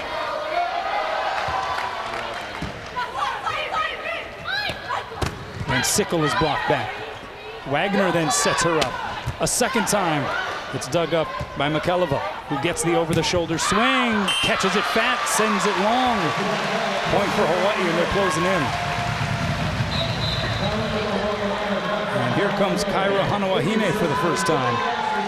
Oh, what a hero she was last night. Said it. Wow. In the 5th set, had a key dig, had a key ace. Made the most of her opportunity, and here she is. Another one of those transfers from Oregon. Another great serve. Rastelli.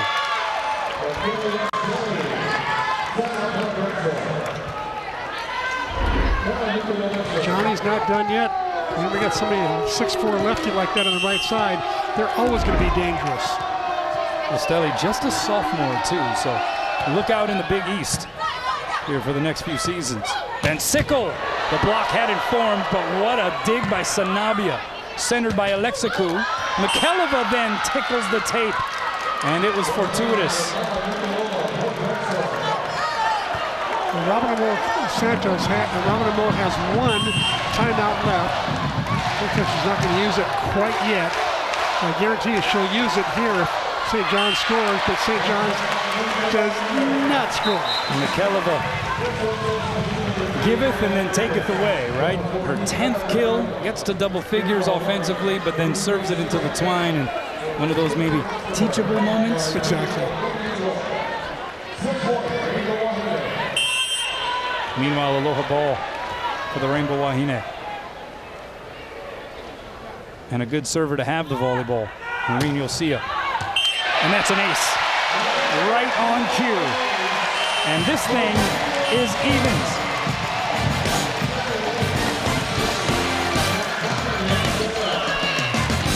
So the Rainbow Wahine turn it around, taking set 2, 25-20. It might be another long one, C-Man. And welcome back. Let's take a look at the McDonald's match statistics.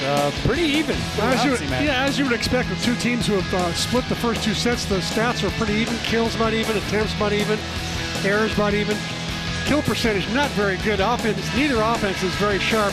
But hitting 200, not a good number. Blocks, though, at the net. Hawaii continues to block well. Last night they won 15-5 in the blocking war. And then tonight, up 6-3. That's a good number for them. So I'm impressed with Hawaii. Hawaii serving, for the most part, has been pretty tough. That's right, 4-1 in service aces. They had 5 of those blocks in that second set. So, all right, complete this thought here. If St. John's is to win tonight, what will have happened? If Hawaii is to win tonight, what do you think will have had to happen? Well, St. John's, I think, is going to have to hit for a higher percentage, make fewer hitting errors. Last night they had 26 hitting errors. Tonight, I believe they got 13. They just can't continue that pace. They got to keep the ball in play and let their block do some work, let their digging do some work, and they got to probably serve tougher as well. And for Hawaii to win, I think they've got to pass better so they can run their, fancy new offense. And I think they've got to serve in at the right times, especially when they're on runs or if St. John's is on a run. They got to make sure they keep the ball in play after timeouts and stuff like that. But I like the way Hawaii played the second set. They played much better defense, and that's what's going to win you some ball games as well. Anna Helvig and Jolie Rasmussen, each with 7 kills to lead Hawaii. Clara Mikelova has 10 kills, the only player in double figures in that category to lead St. John's. And Ileana Rodriguez, a freshman from New York City, getting ready to serve it up here in a pivotal set 3.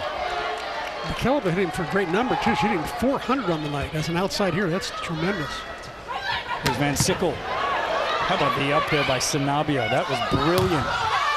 And then going off the block and out is Rastelli. A reason why Sanabia was the Big East Libero of the Year last year and was an AVCA All-East Region selection. She actually set the St. John's single-season digs record a year ago. How about digs per set last year? 5.2 digs per set. That's phenomenal. Here's Helvig from off the net. That was a brilliant save by Rodriguez, but for not. As Hawaii gets the point, Helvig gets her 8th kill. Helvig is unafraid of a block that's well formed on her. She just goes over or she tools off the side, works the edges of the block. Mostly likes to go high and deep. Alas, another out serve. That's the 8th service error for the Rainbow Wahine. And those are just momentum killers. It's obvious, it's easy to say. It's never a good time for one of those, but especially when you've been struggling to really assert yourself in a match like this. And if you're playing against a team who tends to make hitting errors, give them a chance to make a hitting error by serving in. But Brooks really struggling kind of in the court from the service line. That's her 4th service error on the night. She's got 50% of the errors for Hawaii. Hawaii's got 8 errors altogether. How about that swing by Amber Igidi? Her 6th put down. Overpass forced there. And Igidi next to Rasmussen. Able to do the honors. Helvig causing that overpass.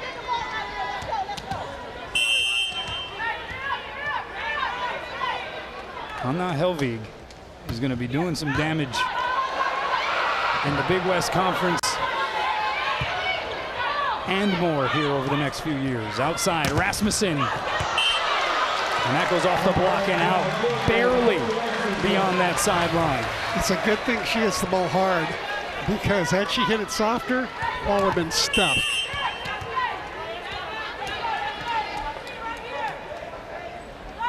For serving 2. Backside, Rastelli. The confidence is swelling. She's a good one. She's fun to watch. Rangy lefty. She can go down the line. She can go across court. She can go high over the block. She's pretty much got all the shots. Very advanced for a sophomore. Yeah, that's 7 kills now for her. Here's Igidi. That's 7 kills for her. Amber Igidi out of St. Michael the Archangel. That was Angelica Ljungqvist and company who stumbled across video of her, and she was so appealing on tape in terms of her game that Coach Ljungqvist traveled to Memphis to watch her play in a tournament. She said she fell in love with her immediately. There's Bailey Choi with another service error. Ninth service error there. And Igidi's parents, Lena and Anthony, probably will be watching right now from Louisiana. My guess is it's around midnight there, but they don't care. They're going to be proud of their daughter and how well she's playing. Yeah, she's having a good match for sure. But St. John's right there, trailing by merely a point. Choi, a long way to go for this set. High and away to Rasmussen, who bounces it off with a Terraflex. What a set from Choi. She had to run deep into the back court and push it all the way up to the front court. Look at that move by her. Put it right where Rasmussen likes it. 9 kills for Jolie.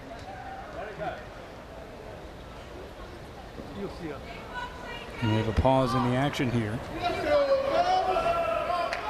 Not sure what this is about. Hawaii double checking the rotation, perhaps? It might be how deep the bench can go into the court. They're a little tight to the action, perhaps. Joust at the net. Here's McKelliva. She delivers again. McKelliva putting on a show. And this is coming off of a performance last night where she hit under 100. 8 kills on 23 swings. That's 11 put downs now for her, and she's showing no signs of slowing down.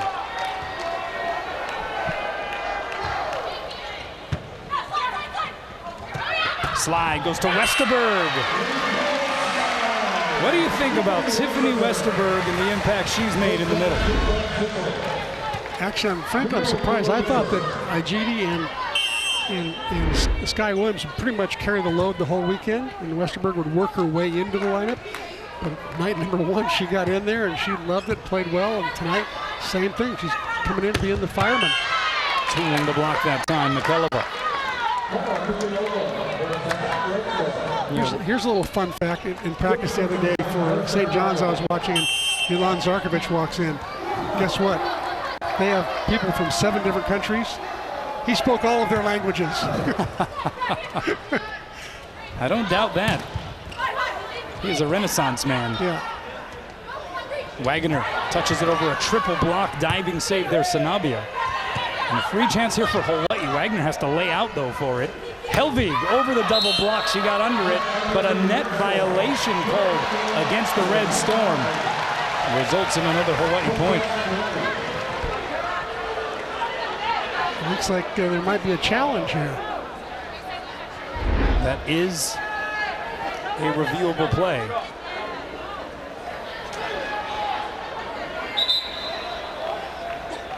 And there will be a challenge. Coach Persico wants to take a look. You know, you also see back to the camera next to Coach Persico, Associate Head Coach Mario Trebid, who has been part of this staff for 20 years. And it was great to see you interact with him because there was just a lot of volleyball chatter. A guy who's been around the game for so long. Yeah, I worked with him with the USA national team way back in 1973 in Texas, 74, 75. We worked together, and then his resume is unbelievable. And he's worked with, he got a silver medal with the working with the Netherlands men's team back in the Olympics, and I believe that was '92. He's worked with Israel, Russia, United States. He's been a little bit of everywhere, but he loves his home in St. John's, lives in Queens, I believe, not too far from the campus. And he's 75 years old and still going strong, still plays singles tennis, rallies with the girls. He's one of the arms in practice to hit balls with the girls. And he's an international referee of note. Yeah, great guy to have around the program for sure, and that's why he's been there for a couple of decades now. Dixon Chun taking a long look at that. There was no touch. And that is the call. No touch, so a quality challenge there by Coach Persico. Who is from Queens, New York. I mean, as mentioned, she is a proud New Yorker. She grew up in the area, attended St. Francis Prep, is part of the St. Francis Prep Hall of Fame. which also includes a couple of individuals like Joe Torre and Vince Lombardi. Whoa.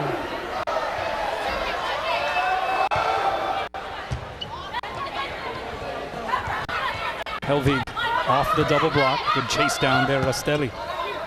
She'll get a swing out of it. But that one hits the pin.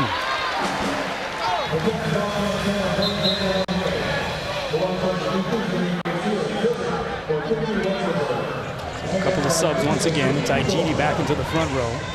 And Noreen Yosia back behind the service line. 8 serving 7 here in the third.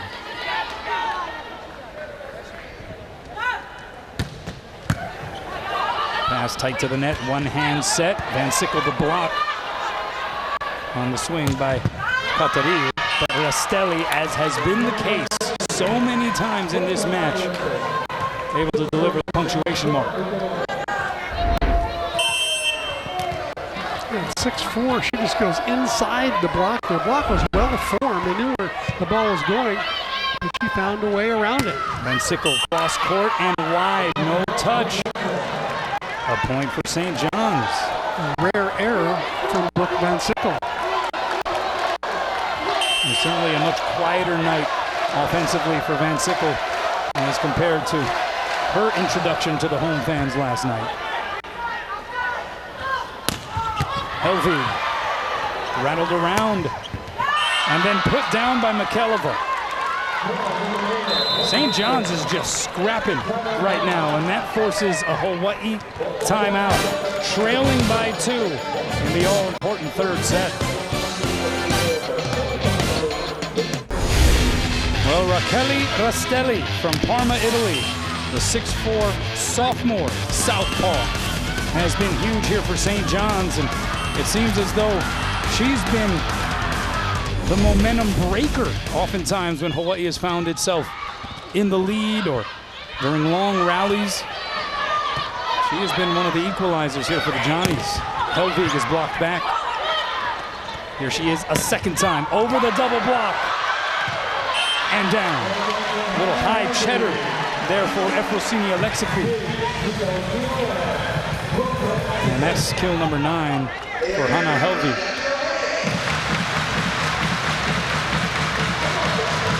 Well, Hawaii's in a dogfight here, where the St. John's team, scrappy as they come, out of the Big East Conference. We mentioned preseason pick to finish 3rd in the league. Marquette is the favorite, with Creighton the preseason number 2. I wouldn't be surprised to see the Johnnies finish higher than 3rd, though. Well, they got 23 wins last year. That was the highest win total since 2007 for this program, as Wagner pulls the string. So they have a little something going over there in Queens, New York. And you mentioned a roster that features 15 players from 7 different countries. And we're talking all around the globe. Colombia, Czech Republic, Germany, Greece, Italy, Serbia, and the United States. But it has been the Italian, Rastelli, who at least in this middle stretch of the match has been the most pertinent. And the center is another Italian. There you go. DeMauro. Big East Frosh Player of the Year a couple years ago. All Big East 3 times. Helvig, the double block was up, dug up nicely by Yoshioka. But a mishandle on the set there by DeMaulo. That's the second time we've seen that in this match, and you just gave her credentials. Yeah, normally she's a pretty steady setter, doesn't make many mistakes. Very offensive-minded setter. Her location is really good. I watched her practice this weekend. It was really good location. I loved her hands, but tonight, a couple of double touches. Entered the season 4th on St. John's career assists list. Swing by Alexiou, and we got a net violation on the Hawaii side. That time the blocking error into the net was Riley Wagner. See a look at Robin Amo in her 3rd year atop this program, laying the foundation of what she referred to as trying to leave her stamp, a revamping of what she thought she needed to do in terms of reshaping the gym culture. And That certainly seemed to be the case. Now she brings in a huge recruiting class of 9 players, 5 freshmen, 4 Division I transfers, with the mix of veteran players that seem to be on board with that. But now it's time to consistently put that all out there on the floor on game night, and right now it is St. John's. It just seems to be more assertive. Efrosini Alexikou. She just brings the heat there. She has not hit for great percentage either last night or tonight, but she seems to come up with the big kills at the right time. That's her 9th kill here in this match. Led the team with 3.5 kills per set a year ago. The crowd imploring the home team. Stem the tide here, trailing by 2. You'll see a backside Wagner, no blockers up. You'll see got them all fooled that time. She set up the freshman. Great location by Noreen. You'll see at that time. Wagner saw the opening down the line and took it. With end blocker late getting out there. Such an interesting story. Had to do a little bit of everything a season ago. Here she is now splitting time at setter with Bailey Choi, and yet she's about as enthusiastic and, dare I say, happy as we have seen Noreen Yossi really her entire career. And she's gone from being a 6 rotation player to being a 3 rotation player. She is all about the team. That's what she said last night. She said, hey, look, I love this system if it means we're winning matches. And last night, that's what it meant. 14 serving 12 after another outserve by Hawaii. Here's Rasmussen into the twine, and it is St. John's getting to 15 first.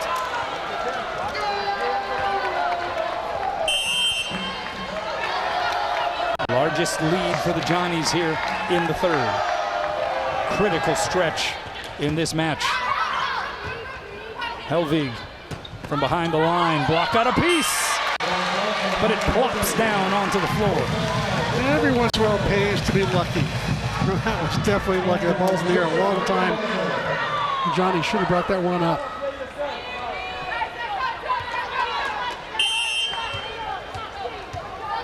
Into double digits goes Hannah Helvig for the 2nd straight night. Backside, that's Wood. And Jolie Rasmussen says, ah, ole. Solo stuff. And she just really stays disciplined on the outside there. Just takes one little shuffle step to the outside, presses the ball back into the court. Well played. High ball set. This is McKelliver. Good save there by Helvig.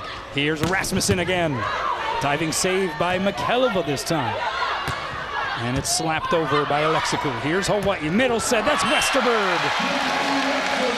Another flush contact by Tiffany Westerberg. Hawaii's transition offense a little bit smoother now. Timeout. We're knotted up at 15 here in the 3rd. Get in the game with on-demand highlights of University of Hawaii sporting events. Spectrum subscribers have exclusive access to Spectrum Sports Enhanced, channels 13 and 1013. Well, Hawaii trailed by 3 just moments ago. Out of the timeout, though, we are knotted at 15 in the very crucial 3rd set of this match. And a diving pancake pass there by McKelliver, which winds up a kill for Wood. It's those kind of extra effort type of plays that can sometimes mean the difference between being victorious and finding yourself on the losing end. And that was Clara McKelliver out of the Czech Republic, just making a magnificent play on what is 90% of the time after a serve hits the net like that, usually an ace.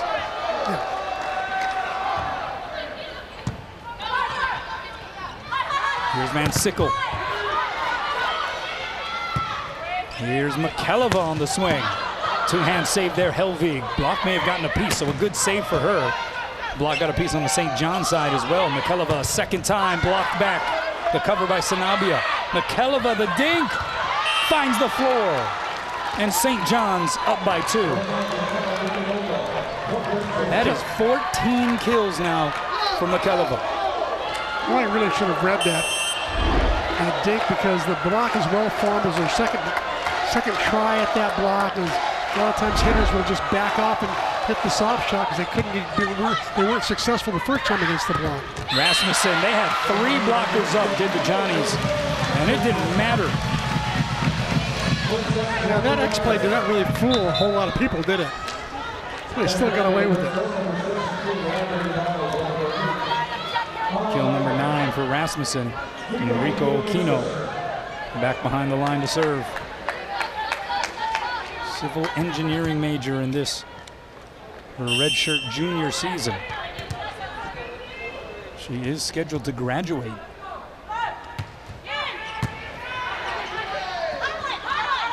Mikhailova blocked back. She'll get a second crack at it. Dug up by Aquino. Brilliantly done. Helvig. Diving save Alexikou on the back line. Mikhailova blasted off the block. One-hand save Wagner. Bumps at Westerberg to Helvig, who finds the open floor. Are you serious? There's some pretty crafty volleyball going on there by Helvig. Almost like she had eyes on the side of her head. Saw the opening in the back row. Tapped it down. Got the point. How about the bump set by Westerberg? Yeah. Tied at 17.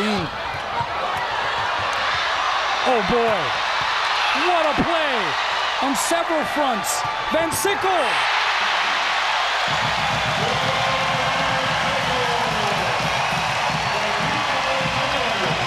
That will bring the crowd to their feet. How about that dig? Look at Aquino popping this ball up. The ball only 6 inches off the floor. Hawaii just keeps on playing. Gets a dig. Again, to keep the rally alive, and Van Sickle finishes. We talked about plays that sometimes determine winning and losing. That was magnificent. The crowd loved it. It's almost like all 6,000 of them stood up as one and clapped of appreciation for some good volleyball. And that puts Hawaii up 1. 18 serving 17.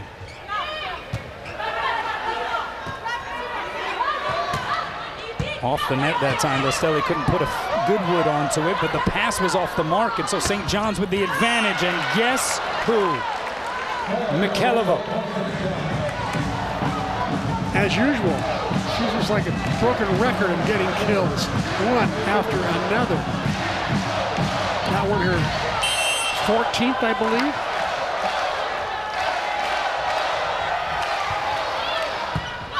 Aquino with the pass. Here's Westerberg through the block and down. Well, good things have happened when they've gone to Tiffany Westerberg. She'll be subbed out now as Yosia comes in along with Amber Igidi. Out as well goes Bailey Choi.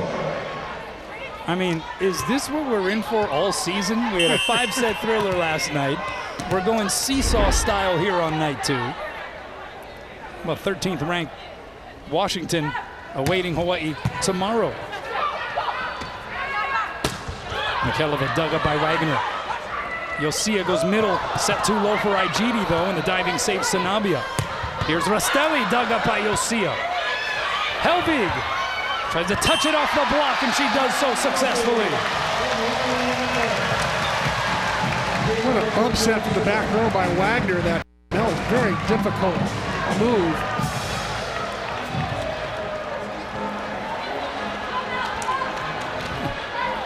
Hawaii by 2, and a timeout taken by the Johnnies. We'll keep it here. I mean, it has been back and forth action, but a little burst from Hawaii. And again, this has not been a match where you have seen a lack of effort. We are seeing bodies hitting the floor on almost every sequence. You know, how about Aquino digging that ball, keeping it up, and when she popped it up, she only popped it up like maybe 1.5 feet, but there was somebody there low to the ground to pop it up even higher so they could get the ball over on 3, and then to win the rally was amazing. But there are some extraordinary things going on as far as defense is concerned. Hawaii actually being outdug right now by the Johnnies, but Hawaii out blocking, so they're each taking turns at winning the stat contest. Hawaii winning the front row contest. The Johnnies winning the back row contest. And this match is about as even as it can be. This third set is still very much up for grabs. Although Hawaii first to the final pole, represented by that 20-point plateau. Good look there at Puna Kaniho, who is the new volunteer coach for the Rainbow Wahine out of Kamehameha, played at Grand Canyon University. He, along with Faith Ma'afala, sort of the new members of this staff. Both of them doing a terrific job, by the way. Yeah, the other coaches who've been there, Kaleo Baxter, Angelica Ljungqvist, Robin Amo, gushing about the job that Faith and Puna have done already so far this season. But it is 20 serving 18. Here's Yosia, hits it long. How many times have we seen that out of a timeout? If the other team on the ropes, they called timeout. Hawaii jumped out to the 2-point lead after being down 2. Lets him off the hook momentarily, though. Here's Helvig, the roll shot. Good save, Alexaku. Rastelli by the double block and down. She has been a puzzle that the Rainbow Wahine have yet to solve. She's in double digits in kills as well. The lefty just hard to figure out. That time she went between the two blockers. You'll see a high and away to Helvig, blocked back, but Wagner the cover. And she'll just spank it across. Chance now for St. John's. Alexaku hammers it home. And the Johnnies with 3 straight points to move in front, 21-20 in this third set. Coach Amo with a 1 timeout left. She's going to use it judiciously. No timeouts left on St. John's side. Van Sickle shanks that pass, and that's going to be an ace. Make it 4 straight points scored by St. John's, and now Robin Amo is forced to use that final timeout. I mean, Klara Mikhailova has her fingerprints literally all over this match. She has been doing everything for the Red Storm offensively, and here from the service line putting together a key run in a key set of this match. And she served Brooke Van Sickle at the time, who's one of Hawaii's better passers. So you know that ball that Mikhailova is serving is moving around a lot. It's not an easy serve to pass. Closer look here at Klara Mikhailova. That was her parachute shot we saw. Yeah, even when she hasn't gotten the kind of hit on the set that she would have liked, it still has usually worked out well for her and St. John's. And right now they have the advantage in this third set. And you got to give this team credit. It can be easy to be disheartened after what was also a strong effort against Washington last night. Washington pulling off the sweep, though. But instead of being dejected and sort of wallowing in their sorrow about that, they go up against a Hawaii team that was flying high after a win over a ranked opponent a night ago. And they're giving Hawaii all they can handle. And more. Yeah. By the way, UW getting another victory earlier against San Diego in the battle of 2 ranked teams. It was a 4-set win for Washington. Tomorrow at 5 p.m. first serve, we'll have game on starting at 4:30 right here. That could have gone 5 sets easily, 29-27 in the 4th. It was a great match, very competitive. But it'll be Washington and Hawaii tomorrow. Again, 4:30 start time for game on right here. Aijidi. Oh, they needed that. And it took a perfect Brooke Van Sickle pass to make that offense work. Aijidi should thank Brooke for that one. 8th kill for Aijidi.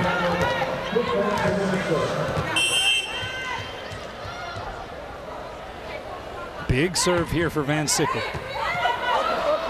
Catches Sanabia high. Alexaku, tough angle, still got it over though. You'll see it goes outside. Helvig! Diving save in the back row by Rodriguez.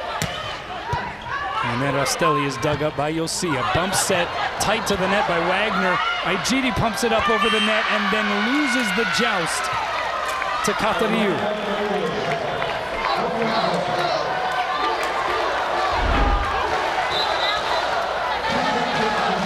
was just being played too tight to the net there the whole time. St. John's had the advantage. So 23 serving 21, and check it out.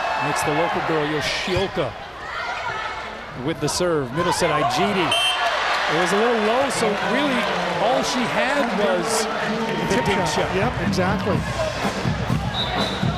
She needs to get the ball set high. By the way, if you set her too high, she's got pretty good hang time. She showed that earlier tonight when she had a ball that was set too high. She just hung and waited and then hammered it down. 22 serving 23, Helvig with the serve. Backside, Rastelli. And she's in the groove right now. Unstoppable. Great tempo, nice momentum, good approach. She's giving some good sets as well from Dumalo. And it is aloha ball for the Johnnies in the third. And Dumalo comes out and a blocking specialist comes in, Wagner. From Chauvin, Germany. Led the team in blocks the last 2 seasons. They're getting spot action here so far in 2019. Hawaii needs this. Here's Rasmussen by the double block, dug up over the net. Last second, Helvig makes a play. And so now it's a free ball for St. John's. Bump set Sanabia to Wood. And she gets shut down.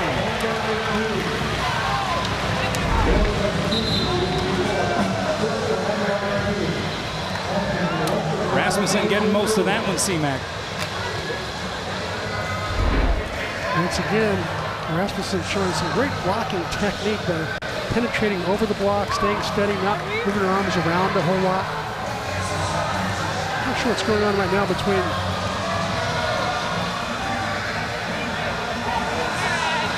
long conversation, Coach Persico and Dixon Chun. Not exactly sure what that was regarding.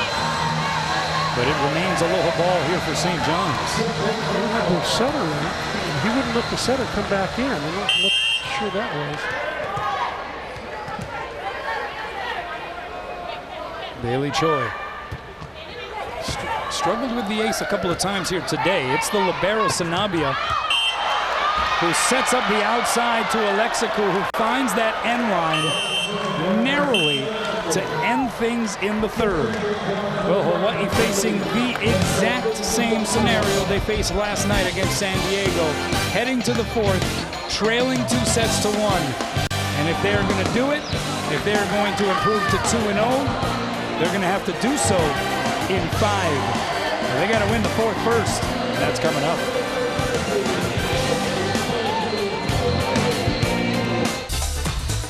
Well, it went 5 last night, and Hawaii trailed 2 sets to 1 against San Diego.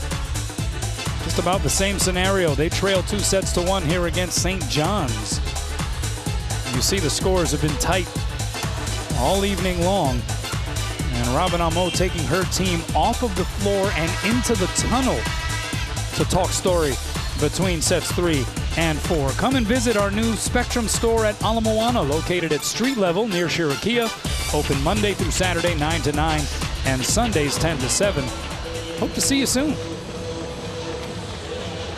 Robin's done that at times throughout her head coaching tenure.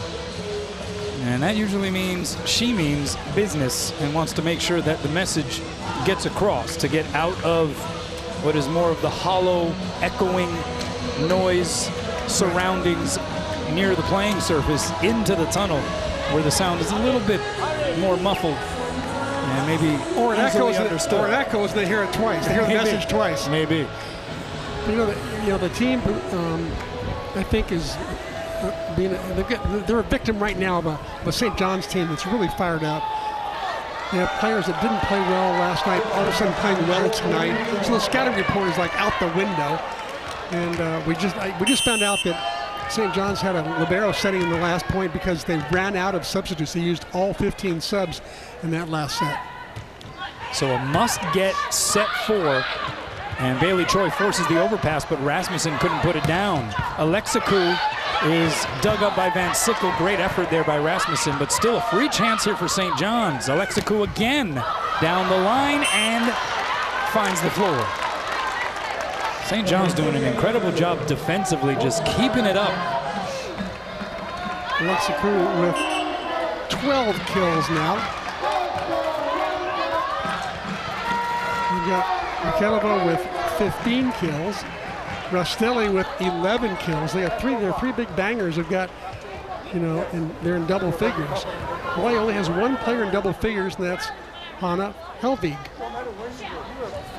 Hawaii out blocking and out acing St. John's. But St. John's out digging and, at least through the first 3 sets, out hitting Hawaii from a percentage standpoint. And Hawaii gets the point there, by the way. They had their setter that time went up in an attempt to set a ball, and she was actually almost attacked it. She was a illegal back row attacker. So Hawaii does, in fact, get that opening point of this 4th set. Wagner, with a couple of blockers in front, goes down the line and in. But it's going to be overruled. The line judge called it in. Dan Hiranaka said, that was out. And so he makes the call, and it's St. John's point.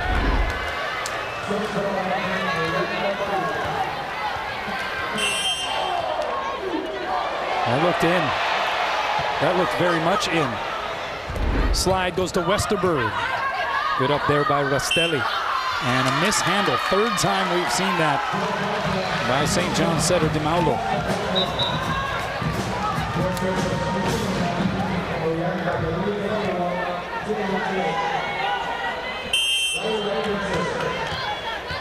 So 2 serving 1. You can feel some tension here in the building.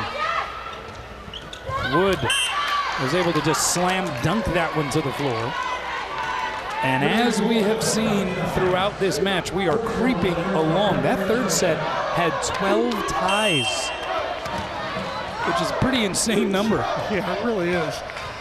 2 teams that are very even tonight. Here's Rastelli with that left-handed serve. Choi goes high and away. Van Sickle able to find that line seam. And she's overdue to return to her figures of last night. She's going into that shot there, 4 kills, 3 errors, hitting 0.45. And last night, she was pretty much the opposite of that. She hit 4.40 last night. Here's Okina with the serve. Wood misses the court wide, tried to go hard angle to the near side. Hitting error there gives Hawaii the 4-2 advantage. Wood hitting 0-0-0 right now, 4 kills, 4 errors. I'd be very surprised if the setter goes back to her. How much does last night's experience for Hawaii help them or hurt them here in this situation because of the length of that match? As that one is put down by Alexiou. Well, it'll help them a lot. The tighter the match is, I think the more confident Hawaii should feel. And knowing that they've got the crowd behind them as well. But they've got to start doing some things where they're earning the crowd's enthusiasm and their shots of adrenaline. Slide goes to Westerberg. Pancake save, no, almost there by Sanabia. But it's a point for Hawaii. What the Rainbow Wahine have not been able to figure out are ways to stop Alexiou and Rastelli right now. With a nifty touch down to the floor there by Westerberg. So here's Yosia, now back behind the line to serve. You saw to start this 4th set, they switched the rotation up. It was Bailey Choi serving first, as opposed to Yosia, which has been the case here in the early going of this season. Will result in more, just the opposite matchups at the net. So I think Robin Amo is hoping to get some different people blocking the better St. John's attackers. Sanabia with the serve. Good pass there by Okino. Slide goes to Aijiri, dug up by Sanabia. Back row set, Rastelli. Aijiri got a piece. Another layout effort there by Wagner. But Helvig couldn't get it over, and we are tied again here in the 4th.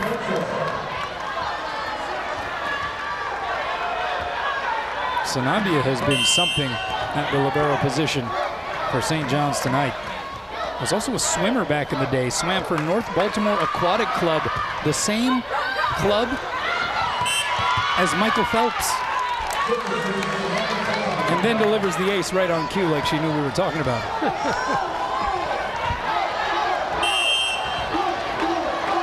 What a digger. Five digs percent last year. That's amazing. Tonight I think she's got 16 digs, so she's averaging about 4 digs percent tonight. From the back row, it's Wagner. And she ties it up.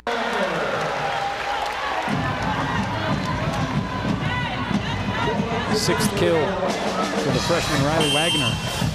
2018 Ohio Gatorade Player of the Year. Was also an Under Armour All-American out of Dublin Kaufman High School.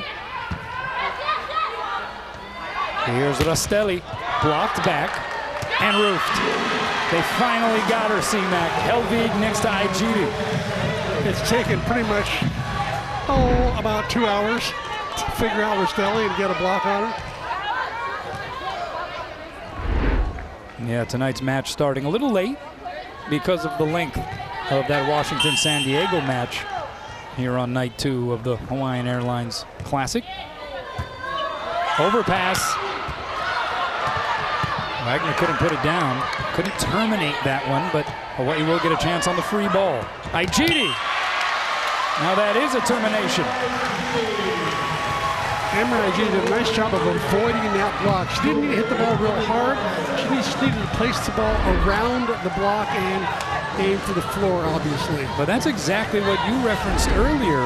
The high set, the hand time seemed to be there, and she still got enough on it to get her 10th kill. Exactly. Notice Hawaii serves are going in now too, forcing St. John's to earn the side outs as opposed to getting freebies on Hawaii service errors. We have a new player in there for St. John's. Jovana Oskovic.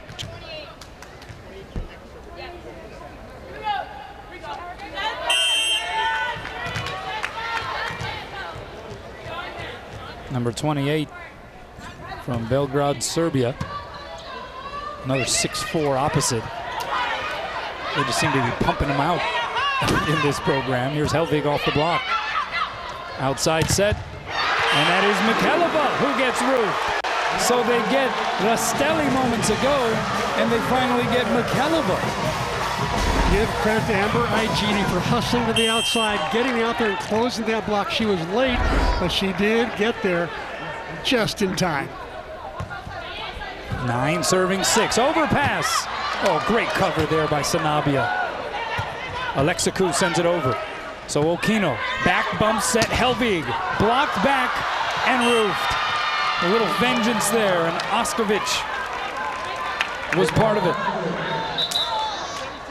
You know, she was in club volleyball in Serbia. She once had 47 kills in a match. That's kind of unheard of. Yeah, that's pretty crazy. Played in just 5 sets a year ago, but able to make a play here in this spot duty. And now DiMaolo gets ready to serve. 7 serving 9. Hawaii trailing 2 sets to 1 here.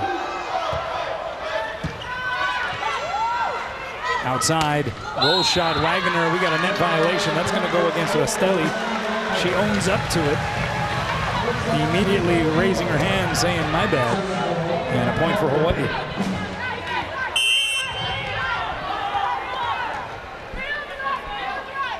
So here's Helvig. Rastelli down the line. And that one caught Van Sickle upstairs. Chin music, as you like to say. 13th kill for Raquel Rastelli. Once again, the thing about Rastelli is that, like I said, she can hit the ball down the line. She can also hit sharp cross court as well. So she's got the wide fan, tough to defend. Outserved by McKelliver. Yeah, they call Rastelli Rocky for short. Raquel, they tell us she pronounces her first name. I think she hits just as hard as Rocky. She's playing like a rock tonight as well.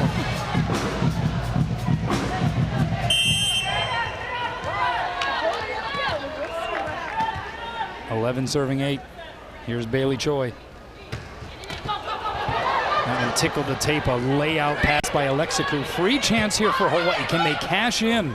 Middle set, Westerberg off the block. Diving save, Rodriguez. High ball to Alexikou. Off the block and down. I'll tell you, one of the things that St. John's is doing a nice job of, when they have a broken play and they got a bump set to the outside, their hitters tend to just unload. They're not hitting soft stuff, they're hitting off-speed stuff. They're just taking a chance and going for broke, and it's paid off more often than not.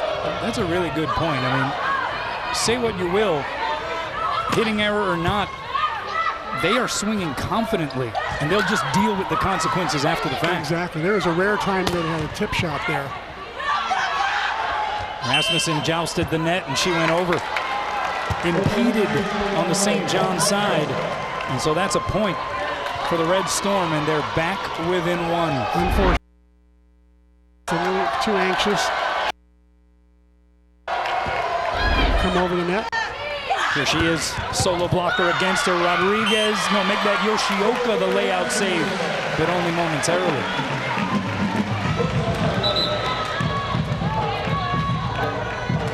And we're seeing defensive specialists rotating in and out here on the St. John's side of the net from every which way. That's why we saw them run out of substitutes. That's right. Yoshioka, Rodriguez, Sanabia, the libero. Outside, Alexikou. And the block is just not forming on a consistent basis for Hawaii. And I think part of that is just the guessing game, because you got Rastelli, who's been so effective on one pin, Alexikou and or Mikelova, who's been so effective on the other. Tough job for Hawaii's middle blockers. Which way do they lean? Van Sickle, blocked and roofed. DeMaulo getting her hands on it. And we're tied at 12, C-Mac. Looks like Van Sickle's going to get substituted out. And Kirsten Sibley's going to come in. So our first look at Kirsten Sibley, the 6'2 senior, who had a great fall practice. In at the outside hitter position. The slide goes to Westerberg off the block. Freebie for Rasmussen, couldn't put it down though. Here she is on the right side. That time she does. Just explodes onto that set. And Hawaii up 1. 12th kill for Jolie Rasmussen.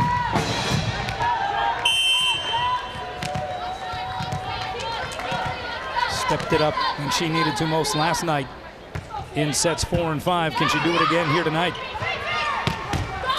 Alexikou. Somehow it's returned. Are you kidding me? And then a free ball sent Hawaii's way. Here's Sibley. Dug up by Rastelli. She'll get the set from behind the 10-foot line. Blocked back by Helvig. Here she is again. Rastelli blocked back by Helvig and roofed.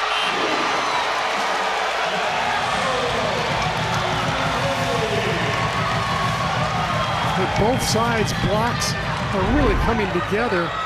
And how about the coverage on both sides? This back row players coming up and covering their hitters. That time did not work, but the other times it did during that rally. A lot of good coverage. 14 serving 12. And once again, the service error rears its ugly head.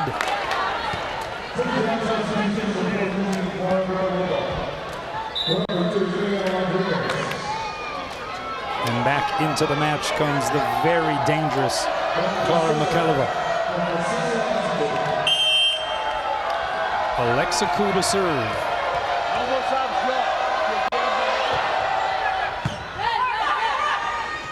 Back row set, Rasmussen. And it's sent back. Kaylee Wood in the thick of things.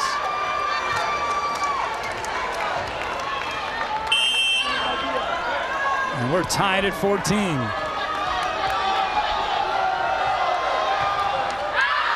Out serve, though, gives Hawaii the point, and they get to 15 first. Oh, the anxiety in the building in set 4. Welcome back. Well, we had a thriller on opening night, and we have one that has just had so many incremental twists and turns. Has gone back and forth. Hawaii trailing 2-1 here on night 2 of this young 2019 season. But in front 15-14. Joanne Persico, 2-time Big East Coach of the Year, including last season. Yeah, the staff of the year last year voted. How about that? Right. 3 Big East regular season titles, 1 Big East tournament title in her tenure. Offenses on both sides struggling here in this 4th set. Wood blocked back by Igidi and then sends it over. Yosia goes back row to Rasmussen. Diving save in the back row by Alexikou, and then it is Rastelli diving save Wagner. Sibley! Kirsten Sibley. You got to feel happy for Kirsten. She's worked so hard in the off-season and then in the fall practices and getting her chance. Didn't play last night, but getting her chance tonight and making the most of it. But the offense is for both sides. St. John's hitting 100 in this game. Hawaii hitting 136. That's not very good. Defenses are having their way. Oh, pulling a fast one. There's DeMaulo. She's a cagey setter, isn't she?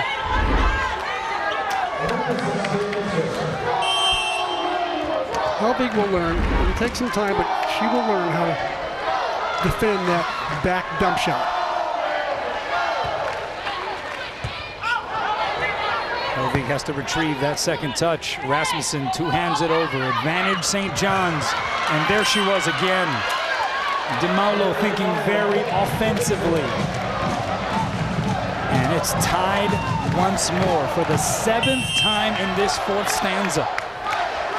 It's the 7th put down for DeMaulo.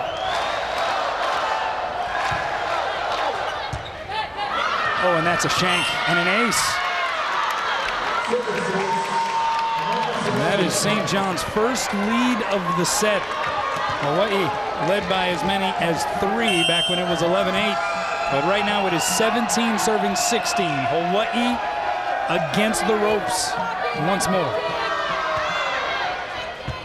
Pass by Okino is right there. Backside, Sibley tried to touch it over, got blocked. So cross-court bump set by Yosia, and it's a free chance for the Johnnies. Alexikou, blocked. No, it didn't get above the tape. And so that's a point for Hawaii when they needed it most. And a missed opportunity this time on the St. John's side of the net. Well, they had their chance to jump into the, or extend the lead.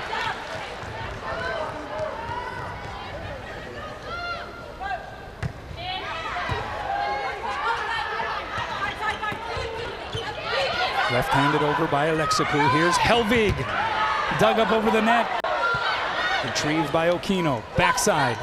Wagner, the dink. Finds the floor. And Hawaii leapfrogs back in front. 8 kills for Riley Wagner.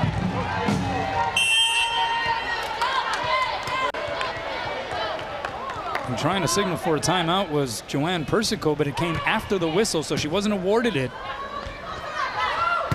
The swing by Mikhailova goes long, no touch, point for Hawaii.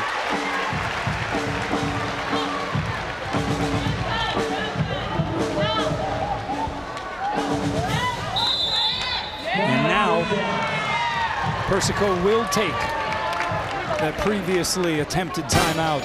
Will take one as well. Hawaii up 2 in the 4th. Welcome back. Time now for the Akamai Roofing Report. Hawaii with 11 team blocks in this match. They had 15 last night against San Diego. How effective have you perceived the block to be tonight for Hawaii, C-Mac? I think it's been pretty good, but they're facing a team that's taken a lot of chances to really sort out after timeout. Not in Hawaii's best interest. But their block, I think, has just gotten better from last season to this season. It's definitely improved. 15 blocks last night was stupendous. Tonight's 11 blocks could have been better, I think, had they been more well-formed and had this team a little bit better scouted. But this other team, St. John's, is doing so many things that were off the scouting report. Helvig off the block and down. 20 serving 18. So again, Hawaii first to that final pole.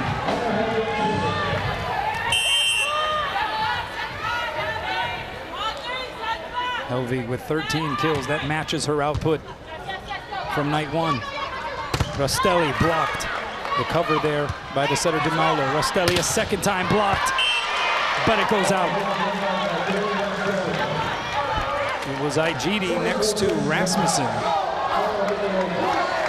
That's been a pretty good block for Hawaii over both nights, those two together.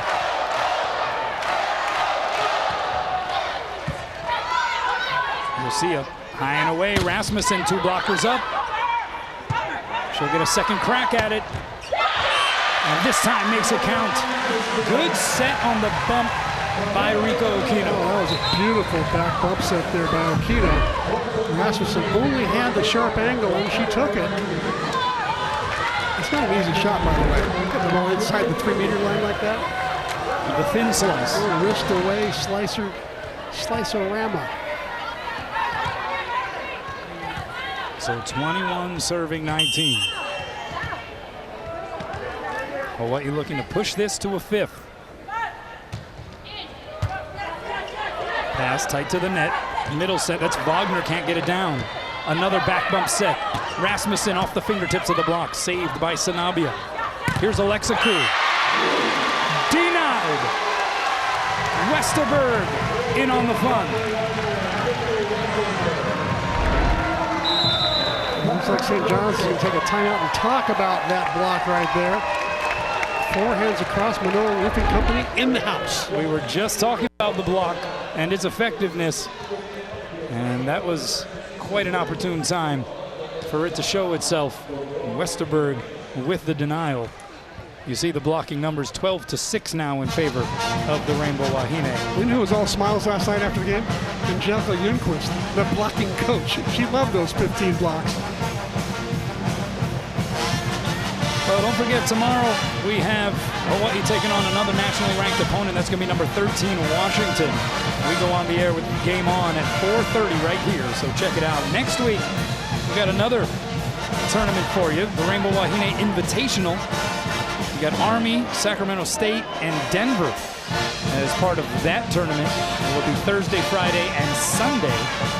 And then that's sort of wrapped around what is going to be a big game for the Rainbow Warrior football team, taking on Oregon State live on Spectrum Sports pay-per-view. Game On going on at 5:15 with kickoff at 6. Can Hawaii do it again against another Pac-12 opponent? A dramatic victory over Arizona last week. They have the bye this week, so they were just chilling watching all the college football action the last few days. So they'll be back at Aloha Stadium against Oregon State. Oregon State getting off to an 0-1 start, falling to Oklahoma State last night. I'm sure the players and staff watched that game, don't you think? I would say so. But it is a fun time of year. It's good to be back in the swing of things here on Spectrum Sports. And we've had another doozy of a match here on night 2. 22 serving 19. Here's Choi. Gets it over, diving past Sanabia. Great serve. Alexa Koo into the twine. Hawaii now with a little bit of breathing room at 23-19. The largest lead of this 4th set for the Wahine. I think Robin Amo just told Bailey Choi, hey, not so close to the net cable. How about a little bit higher? That was too high. Too high. Like you said, you can't really say much to the servers. It's just too much of a fine line, right? It really is.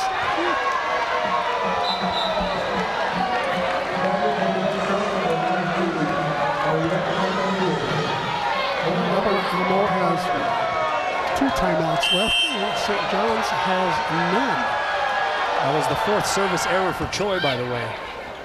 And here she is now setting up Rasmussen off the block and down. She came swooping in.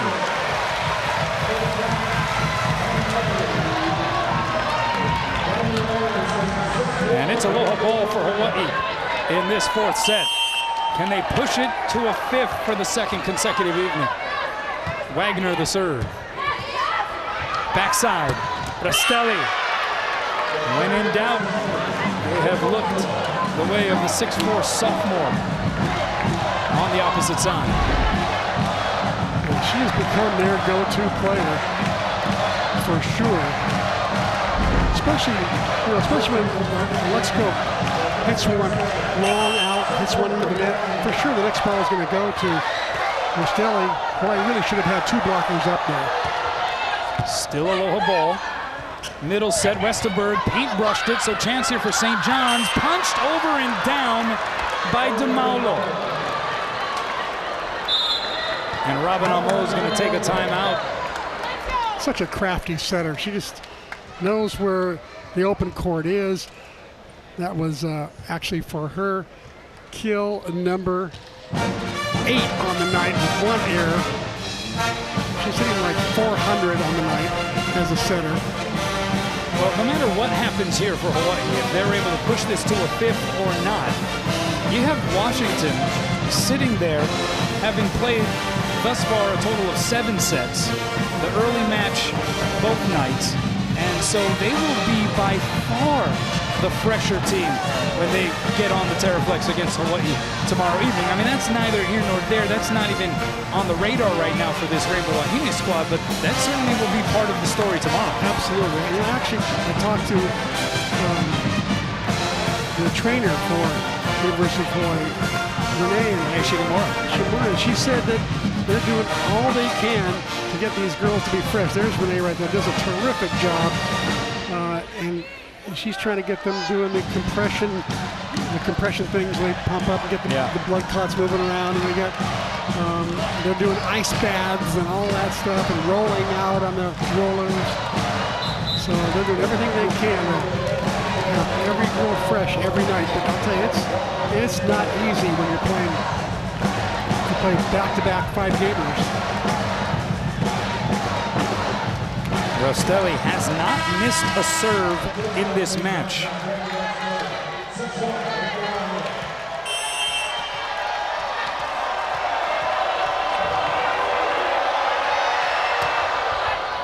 Puts it right in the middle of the floor. Backside, Rasmussen gets it down.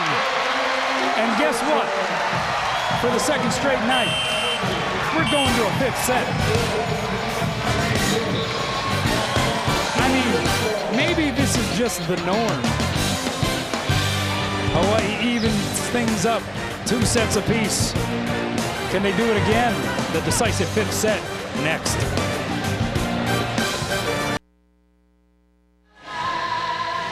Well, welcome back. Stick around for the Heineken postgame show coming up right after the match, as the corner crew will break down all of tonight's highlights and stats. Tell you what, Scott, Lisa, Dave, putting in some late nights here in the early going of this season. Yeah, they really are. Went 5 last night against San Diego. And a reminder, in the previous 2 years, Hawaii lost 10 5-set matches. And so last night had to feel good, not just because it was a breakthrough match against a ranked opponent out of conference, not just because it was a season-opening win for Hawaii for the first time since 2015, but it was a 5-set win. And a gritty one at that. Do they have enough left here tonight to make it happen again is the question. That's a great question, Kano, and I really believe that Hawaii does have enough. And I think the crowd's going to make a difference here in the 5th set like they did last night. If they're feeling tired at all, or their legs are tired, their arms are tired, I believe this crowd will re-adrenalize them and get them feeling like they can push through any kind of pain they might have or tiredness. Let's see what kind of lineup Robin goes with. Hawaii hitting .255 for the match versus .224 for St. John's. Out blocking the Johnnies 12-6. But St. John's out digging Hawaii 59-47. How about that? 12 dig advantage over Hawaii, in fact. Noreen, you'll see it with another double-double performance. That's just pretty much standard for her. 10 digs to go along with the 23 assists. How about the 18 digs on the other side for Amanda Sanabia? Not to mention 14 digs to go along with 14 kills for Efroseni Alexakou. Looks like Robin Amo is going to go with Kirsten Sibley in place of Ben Sickle here for this 5th set. And also has Rico Okino out on the floor. Stabilize the passing pattern. Good move, I like that. Well, I like starting front left with Rasmussen, Hawaii's most prolific attacker. She's there to get the first swing. Well, the fans have gotten their money's worth and then some here the first 2 nights of this young season. Hawaii won the toss, chose to receive. 5th set underway. One hand set to Westerberg. She just taps it over. And then the swing on the second touch there by DeMaulo. And she puts it down. Just continues to make plays. That first pass just a little bit too tight to the net. So 1 serving 0. St. John strikes first. Choi is outside to Rasmussen off the block. Another dig there, Sanabia. That's 19 for her. McKelliva is dug up by Okino, and then Westerberg puts the finishing touches on it. What a heady play by Westerberg there. Ball tight to the net. Had she tried to set it or block it, she wouldn't have been successful. But the only place she had really there was a little push dink over the net. And to avoid committing a net violation was also something. Exactly. 1 serving 1. Here's Wagner. From off the net, McKelliva. Dug up by Wagner. Middle set, Westerberg. Heavy-handed, but Sanabia with the save. The block was there on the DeMaulo second touch dump shot. But it's going to be a point for St. John's. A lift call against Hawaii. Another McKelliva put down. McKelliva's last 2 swings, though, not like the ones we've seen over the last half hour. She might be slowing down just a little. And fatigue, we wonder. A factor perhaps on both sides of the net. Sibley with the swing. That's dug up by Alexikou. McKelliva, that one touched the tape and went down for a St. John's point. It is 3 serving 1. Every point so crucial in a decisive 5th set. Notice Sanabia picking on the fresh player, Sibley, testing her out, see if she can pass. Pass by Helvig. Right side, Rasmussen with definity. 15 kills for Jolie Rasmussen. Last night in set 5, it was Jolie time. Will Hawaii go to her often again here tonight in the 5th? She is on the bench at the moment as Rika Okino comes in to serve. 2 serving 3. And it's an ace!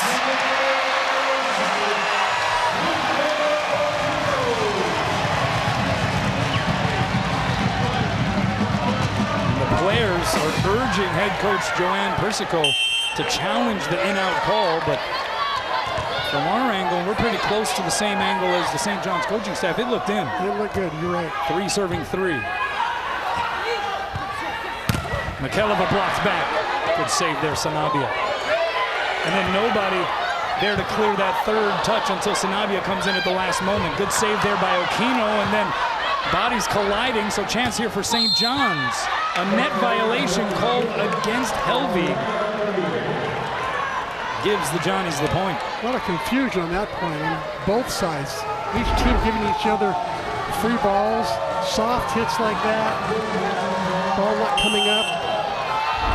Not very good-looking volleyball. It has been These at first 3 times. points. It has been at times sloppy this evening for both teams. Here's Helvig, blocked back, 1-up. Helvig a second time the roll shot. This time a net violation called against St. John's. So we're tied at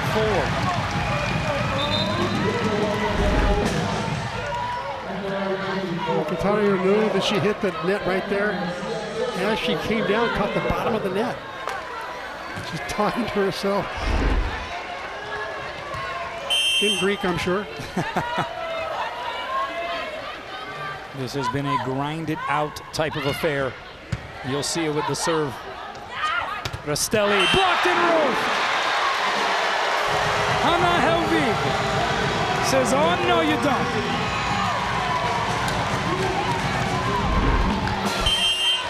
Helvig does a nice job of staying on that antenna, not letting Restella hit the ball down the line like she has the last 3 times. Middle set. Altariu got dug up, but Hawaii unable to forge a return.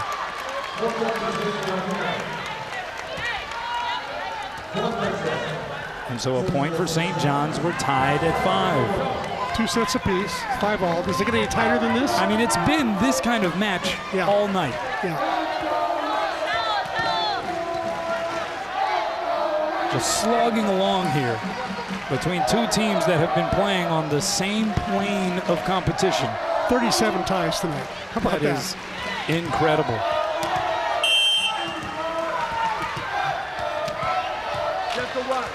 McKelliver to serve. Pass by Sibley. Yosia goes high and away. Here's Helvig, blocked back, covered by Yosia. So Okino with the bump set. Off the net though to Helvig. And a chance here for the Johnnies. Cross-court bump set, Alexaku. Pancake saved by Yosia. Sibley to swing, it's in and down. The entire St. John's coaching staff up off the bench to argue the call. I thought it was down as well. See if it gets challenged. Coach Persico will go to the challenge card. And from that angle, it looks like it touches the floor. Yeah, it definitely touched the floor. And you get an extra challenge card in the 5th set. So for plays like that, basically. Ball hits the ground first, and then her hand sneaks under it. The spatula didn't quite get underneath the volleyball that time. Yeah. Close. Good effort. But an easy review for Dixon Chun, already off with the headset. And he reverses the call.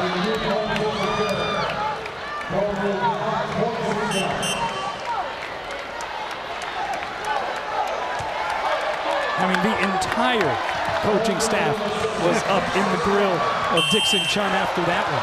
They could have got a yellow card there, very easily. 6 serving 5. Hawaii needs this. Igidi, the set a little too high. Good chase down there by Wagner. Right side, Sibley. And a net violation against St. John's. We're tied yet again.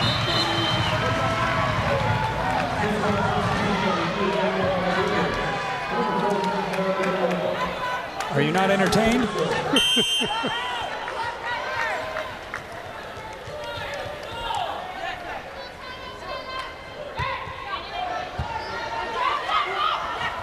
Middle set, and that is Katariu who sends it long. And a point for Hawaii, they're up 7-6. Both coaching staffs up the bench yelling instructions on every single play. Rastelli just annihilates it. This is an easy instruction, just back set to Rastelli. Yeah. Let's keep calling that play if you're St. John's. She's right front now, about ready to rotate to the back. That's good news for Hawaii, bad news for St. John's. Right through that block. You saw it. A double block up, she split the uprights. Yoshioka the serve, and it's an ace. That was Kirsten Sibley on serve receive. And it's St. John's getting to 8 first. Well, if Hawaii comes up short here, as the teams will swap ends, they will have all kinds of moments to point to. Unforced errors, self-inflicted wounds, certainly service errors will be part of the conversation. It has not been a clean match for the Rainbow Wahine, but they're still in it here in the 5th. Welcome back. It has been a marathon.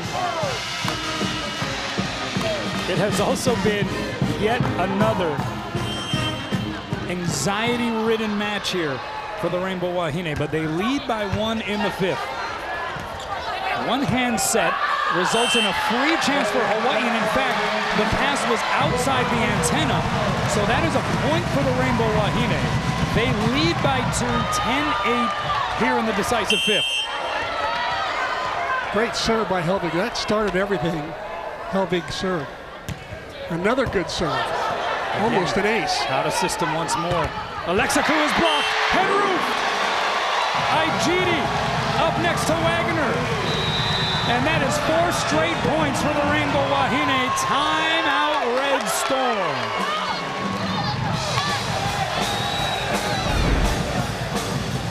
Very disciplined block. You see how Rasmussen moved in tight next to Igidi? Or no, that wasn't Rasmussen. Wagner. No, it was Wagner made the nice move. Freshman made that move? Are you kidding me? Another great freshman move? Behaving like a senior? The poise that this crop of freshmen has shown. And again, we have yet to see Braylon Akana, who has not yet suited up here this season, dealing with an ailment not medically cleared the first 2 nights. But otherwise, this group of freshmen, as you take a look at Braylon out of Kamehameha Kapalama, this group of freshmen has just looked so comfortable in a very short period of time. You'd never guess that they were freshmen. They're not making freshman mistakes. They're just playing with such maturity and poise in the face of all this tension and anxiety. I get the feeling that we're more nervous, the crowd's more nervous than these freshmen are. Did you see Tiffany Westerberg there talking to Braylon O'Connor? She was laughing and smiling like all this that's going around. All of the fans are on the edge of their seat and they're just like, this is cool. Yeah. Good serve here after a timeout. That has been a bugaboo for Hawaii at times in this match. Out serves, out of timeouts. That time Helvig gets it in. Rastelli sends it long, but there was a touch. And a point for St. John's. Quieted the crowd immediately. 16 kills for Raquel Rastelli. She's been really good, but you know what? She's in the back row now. Hawaii's at 11. I don't think Rastelli will get back to the front row. But a good server. You'll see her. Goes back row to Helvig, off the triple block, diving save Rodriguez. Outside Alexaku, the dink, and somehow Okino gets it over. Igidi with a freebie.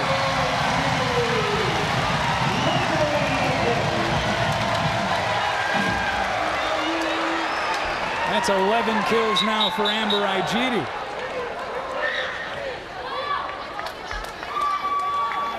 And more discussion between Joanne Persico and Dixon Chana. And I think they're going to challenge a net violation against Igidi. And the player who was most impassioned in claiming there was a net violation was the libero, Amanda Sanabia. Well, she was close to the play, that's for sure. Oh, yeah, good call. That's going to be an easy review. And Easy review, yep. Dixon Chana already taking the headset off. And so it goes from 12-9 advantage Hawaii to 11-10. And that is a completely different story here in a race to 15. And another missed opportunity for the Rainbow Wahine. That was a chippy. Yep. Here comes the crowd getting into it. And again, Rastelli, who has not missed a serve, has been so consistent, forcing Hawaii to make a play.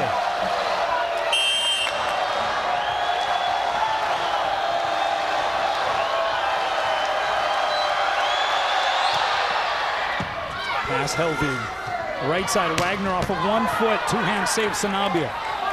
Rastelli from the back row, 2-hand save Yosia. So bump set. Wagner didn't get it above the tape, and we're tied at 11. And Robin Amo will use one of her last 2 timeouts. 3 straight points ripped off by St. John's. So just when you thought Hawaii had gotten over a little bit of that hump in that 5th set, right? It happens rapid fire. All of a sudden, this is very much once again in doubt. Both sides offensively really struggling to hit for a good percentage. It's almost like a survival of the fittest. Who can survive the next rally St. John's hitting 216 on the night. Hawaii hitting 266. Those are not impressive numbers at all. I'm sure both coaches would love to see those numbers higher, closer to the 300 mark. Way too many hitting errors. Although Hawaii in the fifth set, 6 kills, only 1 error. St. John's 5 kills, 3 errors in this fifth set. Hawaii hoping to improve to 2-0. St. John's, you know, anytime a team comes all the way out here, especially if you're coming from Queens, New York, obviously this is a trip that offers so much in terms of the overall experience. But I imagine the desire to get at least one victory on this long of an excursion, it is something that fires up the crew. And so that's why you see Joanne Persico just absolutely enthusiastic and very much involved in these huddles. She's enthusiastic anyway in general in life, but put her on the volleyball court, an 11-all game in the fifth, she's coaching them up for sure. They want this. Pass Okino. Back row Helvig, 3 blockers up. It doesn't matter. What a choice set selection by Noreen Yosia. That took some guts. It did. Setting the freshman back row attacker with 3 blockers up. She finds a way around that block. You're gonna be kidding me. 16 kills for Hannah Helvig.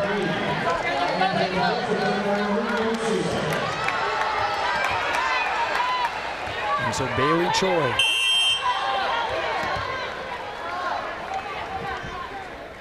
As the crowd quiets. Outside, Alexico blocked and roofed. I think Westerberg got most of that one, but well set by Wagner on the outside. Oh, I think they might have both got a piece of it. The Rainbow Wahine wall was up, and it is 13 serving 11.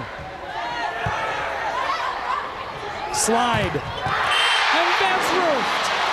Rasmussen. Oh, she is so good at those tight sets, being able to push it back over, penetrate, not get tooled, read the attacker's arm swing. She did it all by herself. 5th block for Jolie Rasmussen, and they rise here at the Stan Sheriff Center. Aloha ball for the match. That's your ultimate block solo, because she really was all alone. Can Hawaii do it again for a 2nd straight evening? Overpass. Oh, but another great improvisation by DeMaulo. And Robin Amo had just told Okino, go there for the back dump. Okino was there, but just could not handle it. That is the 11th kill for the setter, DeMaulo. Amazing. But it remains Aloha ball. The serve by Alexico into the net. And that's how it ends.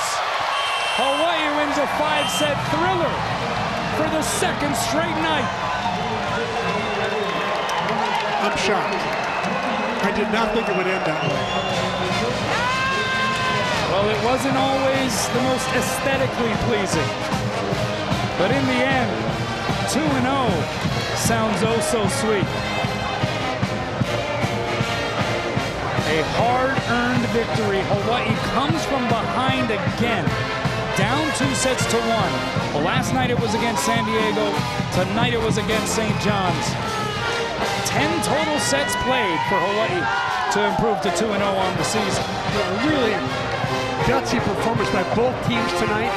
You gotta love the way St. John's came back after being beaten by a very good Washington team last night, coming back and really playing with a lot of fire in tonight's match. And then Hawaii, you're gonna give them a lot of credit for hanging in there. Down 2-1 again, and coming back, they push it to 5. That takes a lot of nerve, a lot of courage. As Dave showed you said last night, a lot of heart this team has. They have shown heart, they have shown grit, and when it has mattered the most, they have shown poise. And that is a huge reason why Hawaii is off to a 2-0 start in the 2019 season. Scott Robbs is with Robin Amo. All right, thanks a lot, Kanoa. Well, Coach, I'm assuming the game plan going into this weekend was let's drop 2 of the first 3 sets and then win in 5? Because if it was, you guys have executed your game plan flawlessly. I don't know, the last 2 years plus this year, I told them, I'm like, oh, you guys always like playing 5 sets all the time. Well, I guess it is. One day maybe they'll break the tradition. I don't know.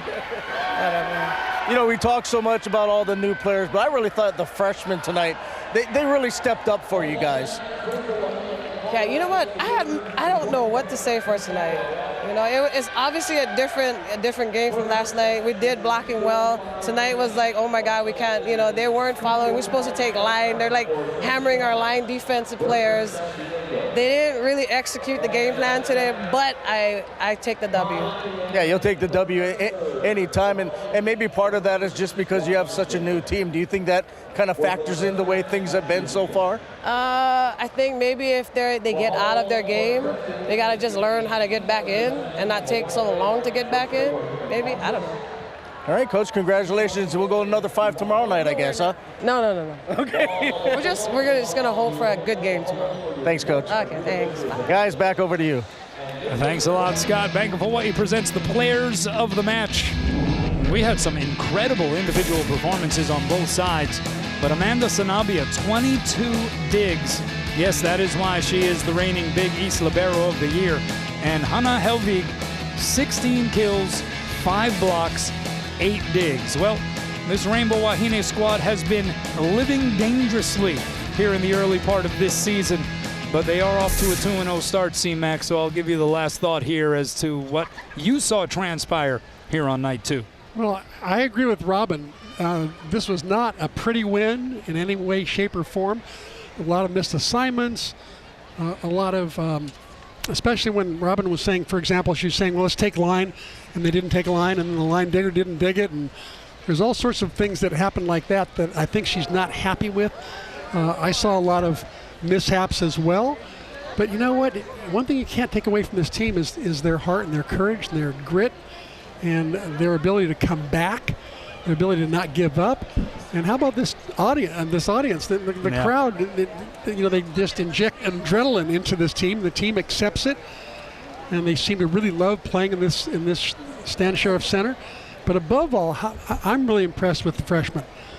The way they played both nights, all of them, they played like they were seniors, and that was fun to watch. Well, we showed you Helvig's numbers. Jolie Rasmussen, 19 kills last night, had 16 in this one. And how about another freshman? You alluded to it, Amber Igidi, 10 kills, 8 block assists here this evening. And she hit 500 as well. Yeah, not too shabby. So in the end, when the dust clears, another 5-set marathon, Hawaii victorious.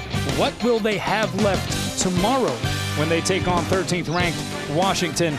That will be the question, and we'll see. Again, earlier start time, 4:30 with Game On. Don't forget about the postgame show. For Chris McLaughlin, I'm Kanoa Leahy. Until then, aloha from the SSC.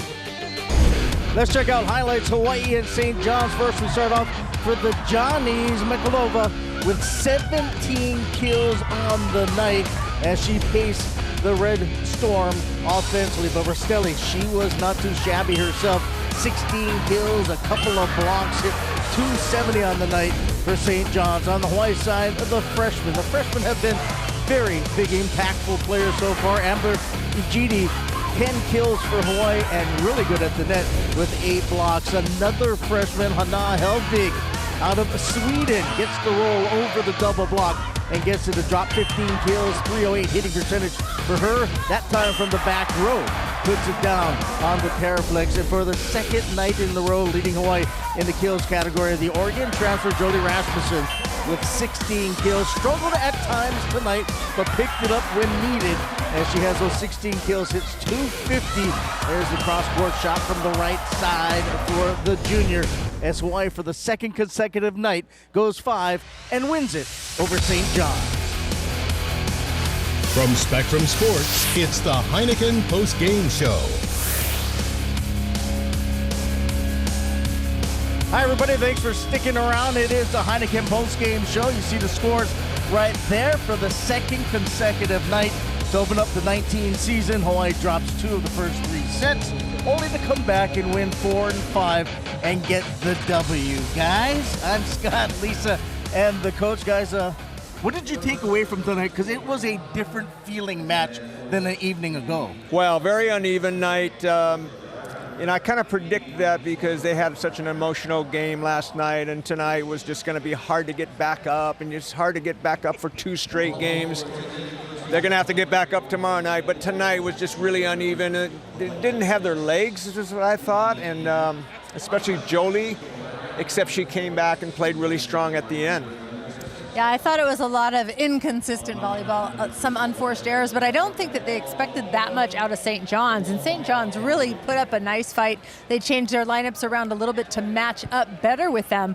But I thought it was more kind of like the weather report. You got this one report and you kind of didn't really know if it was truly going to happen. So that's kind of how it went back and forth. And thank goodness they showed a lot of character again tonight, getting the W in 5. And we've talked about it. I mentioned it to Robin, the freshman. I mean, the freshmen really have stepped up. Riley Wagner, I thought, was good tonight. I thought Hannah Helvig was outstanding. I mean, she's going to be something special, I believe.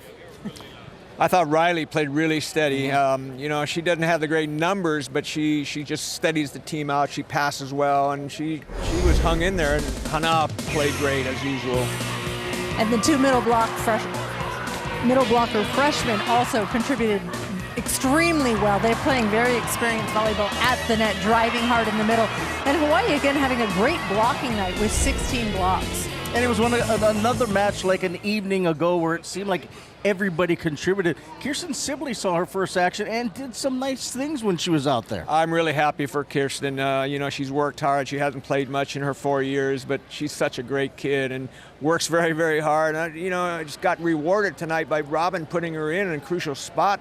Got some kills, got a nice serve in, and, you know, contributed, which is really neat for her. Tiffany Westerberg, another one of the freshmen, the middle out of British Columbia, Canada. Again, like last night, came off the bench and produced when needed. She did. She has that great step out there you see on the instant replay. But not only that, she's got a great attitude. She celebrates the team with the team, and she seems to have a lot of confidence. She's moving the ball around well. She does some nice things moving off of the net and finding the ball. She also hands a couple balls that usually when middle blockers go up with their hands, everybody in the gym goes, no, no, no, but she did a great job. Well, she has a lot of volleyball IQ. I mean, if you watch her, she makes the little plays. And, you know, for a freshman middle blocker, usually they don't make those kind of plays, but she does. And if you watch her, she'll come up with some unbelievable stuff. All right, Dave, you were always, I thought, the mastermind when it came to in-game adjustments. Nobody did it better than you. After that third set, Robin took the team into the tunnel and motivated them. But she also made a little change. She switched things around, particularly with the servers and Choi. And you'll see her to start that set. Explain maybe what you saw and what she was trying to do. Well, what she was trying to do is find some consistency on passing. And so Jolie was struggling, Brooke was struggling, and so she brought in Rika. And Rika did a nice job passing and just kind of turned the match around. And, you know, we talked about not playing the libero. Well, we played the libero tonight, and she was very, very steady, and she steadied the team. I made some great digs as well. Did you think that was really the difference towards the end, making those little subtle changes? Well, I think so. I mean, that was one of the big changes. It wasn't real subtle, but, you know, and she could go in. It wouldn't count as a sub, and she could go in for more than one player, which was really kind of neat. All right, after this marathon, let's take a look at the final numbers. They are brought to you by Levitt, Yamani, and Soldner. Not as sparkling, not as pretty as a night ago, but Hawaii got the job done. And again, the blocking. Last night, 15 blocks. Tonight, 16 for UH. And one of the things that stands out to me is St. John's, you know, their defense was pretty spectacular, 67 digs. It's not often that you find a team that comes into the Stan Sheriff that Hawaii doesn't outdig them. Hawaii known for their defense, but let's remember that blocking is actually considered defense as well. So Hawaii wins it in 5. They go to 2-0 to start 2019. We'll take a timeout. Come back. We'll have more from the corner on the floor of the Sheriff Center.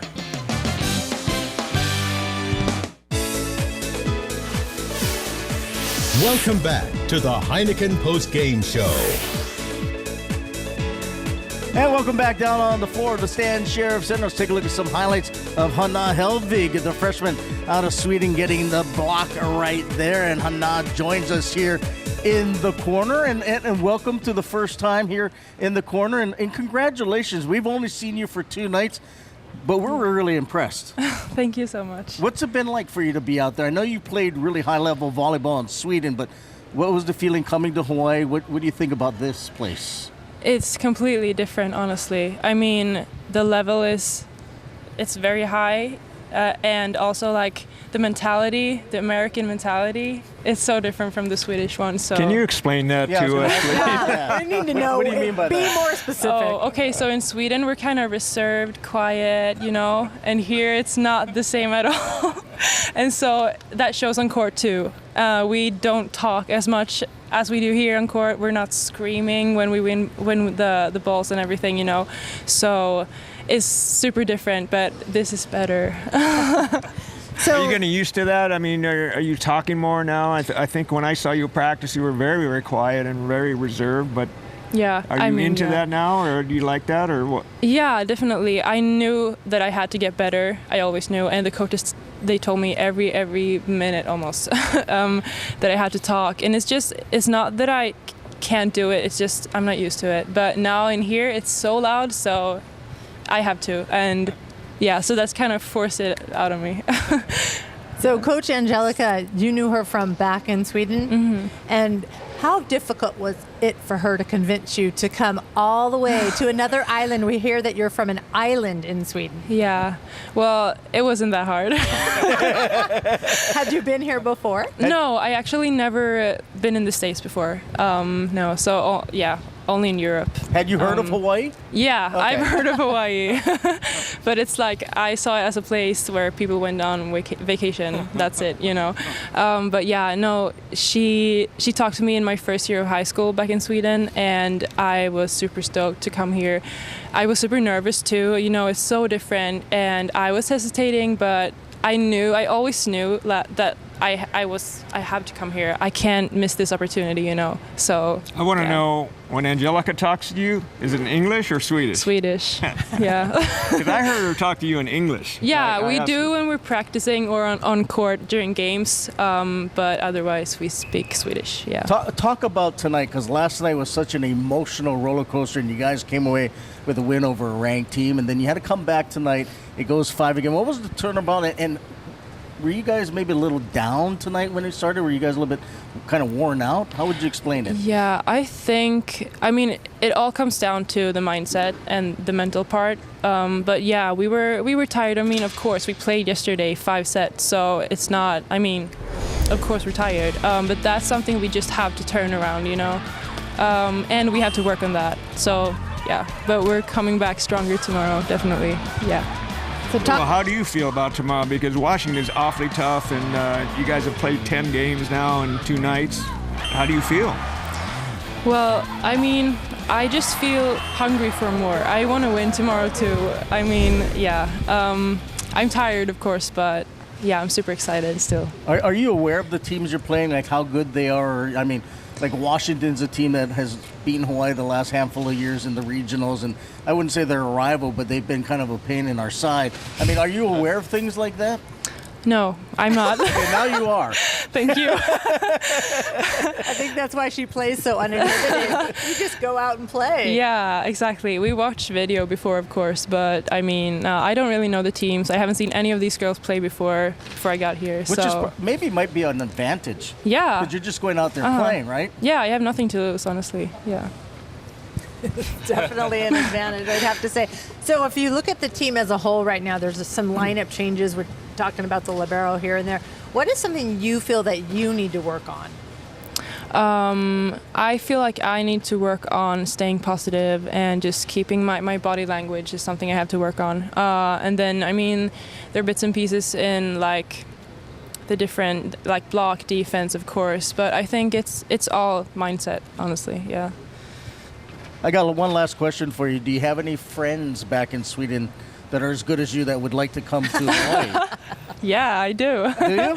I do, yeah. We have a lot of, promising players in Sweden. The problem is we don't have that much money, and I think it's hard to this is so far away. College in USA, it's so far away for us, so we can't really see it, that it's there. But I think me coming here might be an eye-opener for someone, and so I hope more people can go abroad. Yeah. Hawaii's had a pretty good track record. This guy had 4 of them from Sweden. They all did pretty well. So congratulations. Only 2 matches into your career. We're really excited for you. Thank you so much. Thank you so much. Thank you. Hannah Helvig, our guest here in the corner. Stick around, though. We're going to come back and have some final thoughts and look forward to tomorrow night.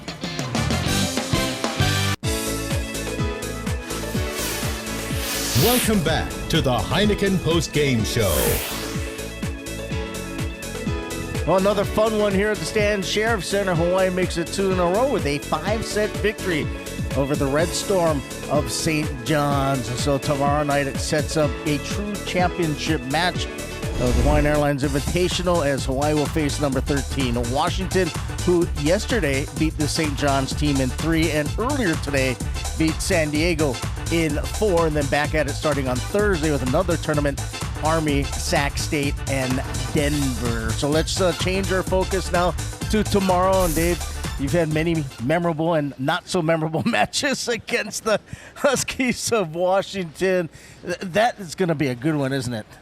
I still remember Emily Hartong swinging on game ball and game match and getting blocked. Oh, my gosh, we had them. But then I think back about when Amber Kaufman had about 10 aces, 12 right? aces, and set the school record for aces in a match, and that was awesome. We beat Washington here on this court.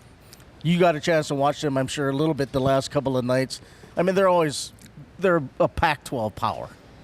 Well, they're not as good as they used to be, but they're very, very, very good. They got really good middles, and they just got solid team. There are no weaknesses on that team, so we're going to have our hands full tomorrow night. What do you think Hawaii needs to do, Lisa? I think they need some rest is what I think.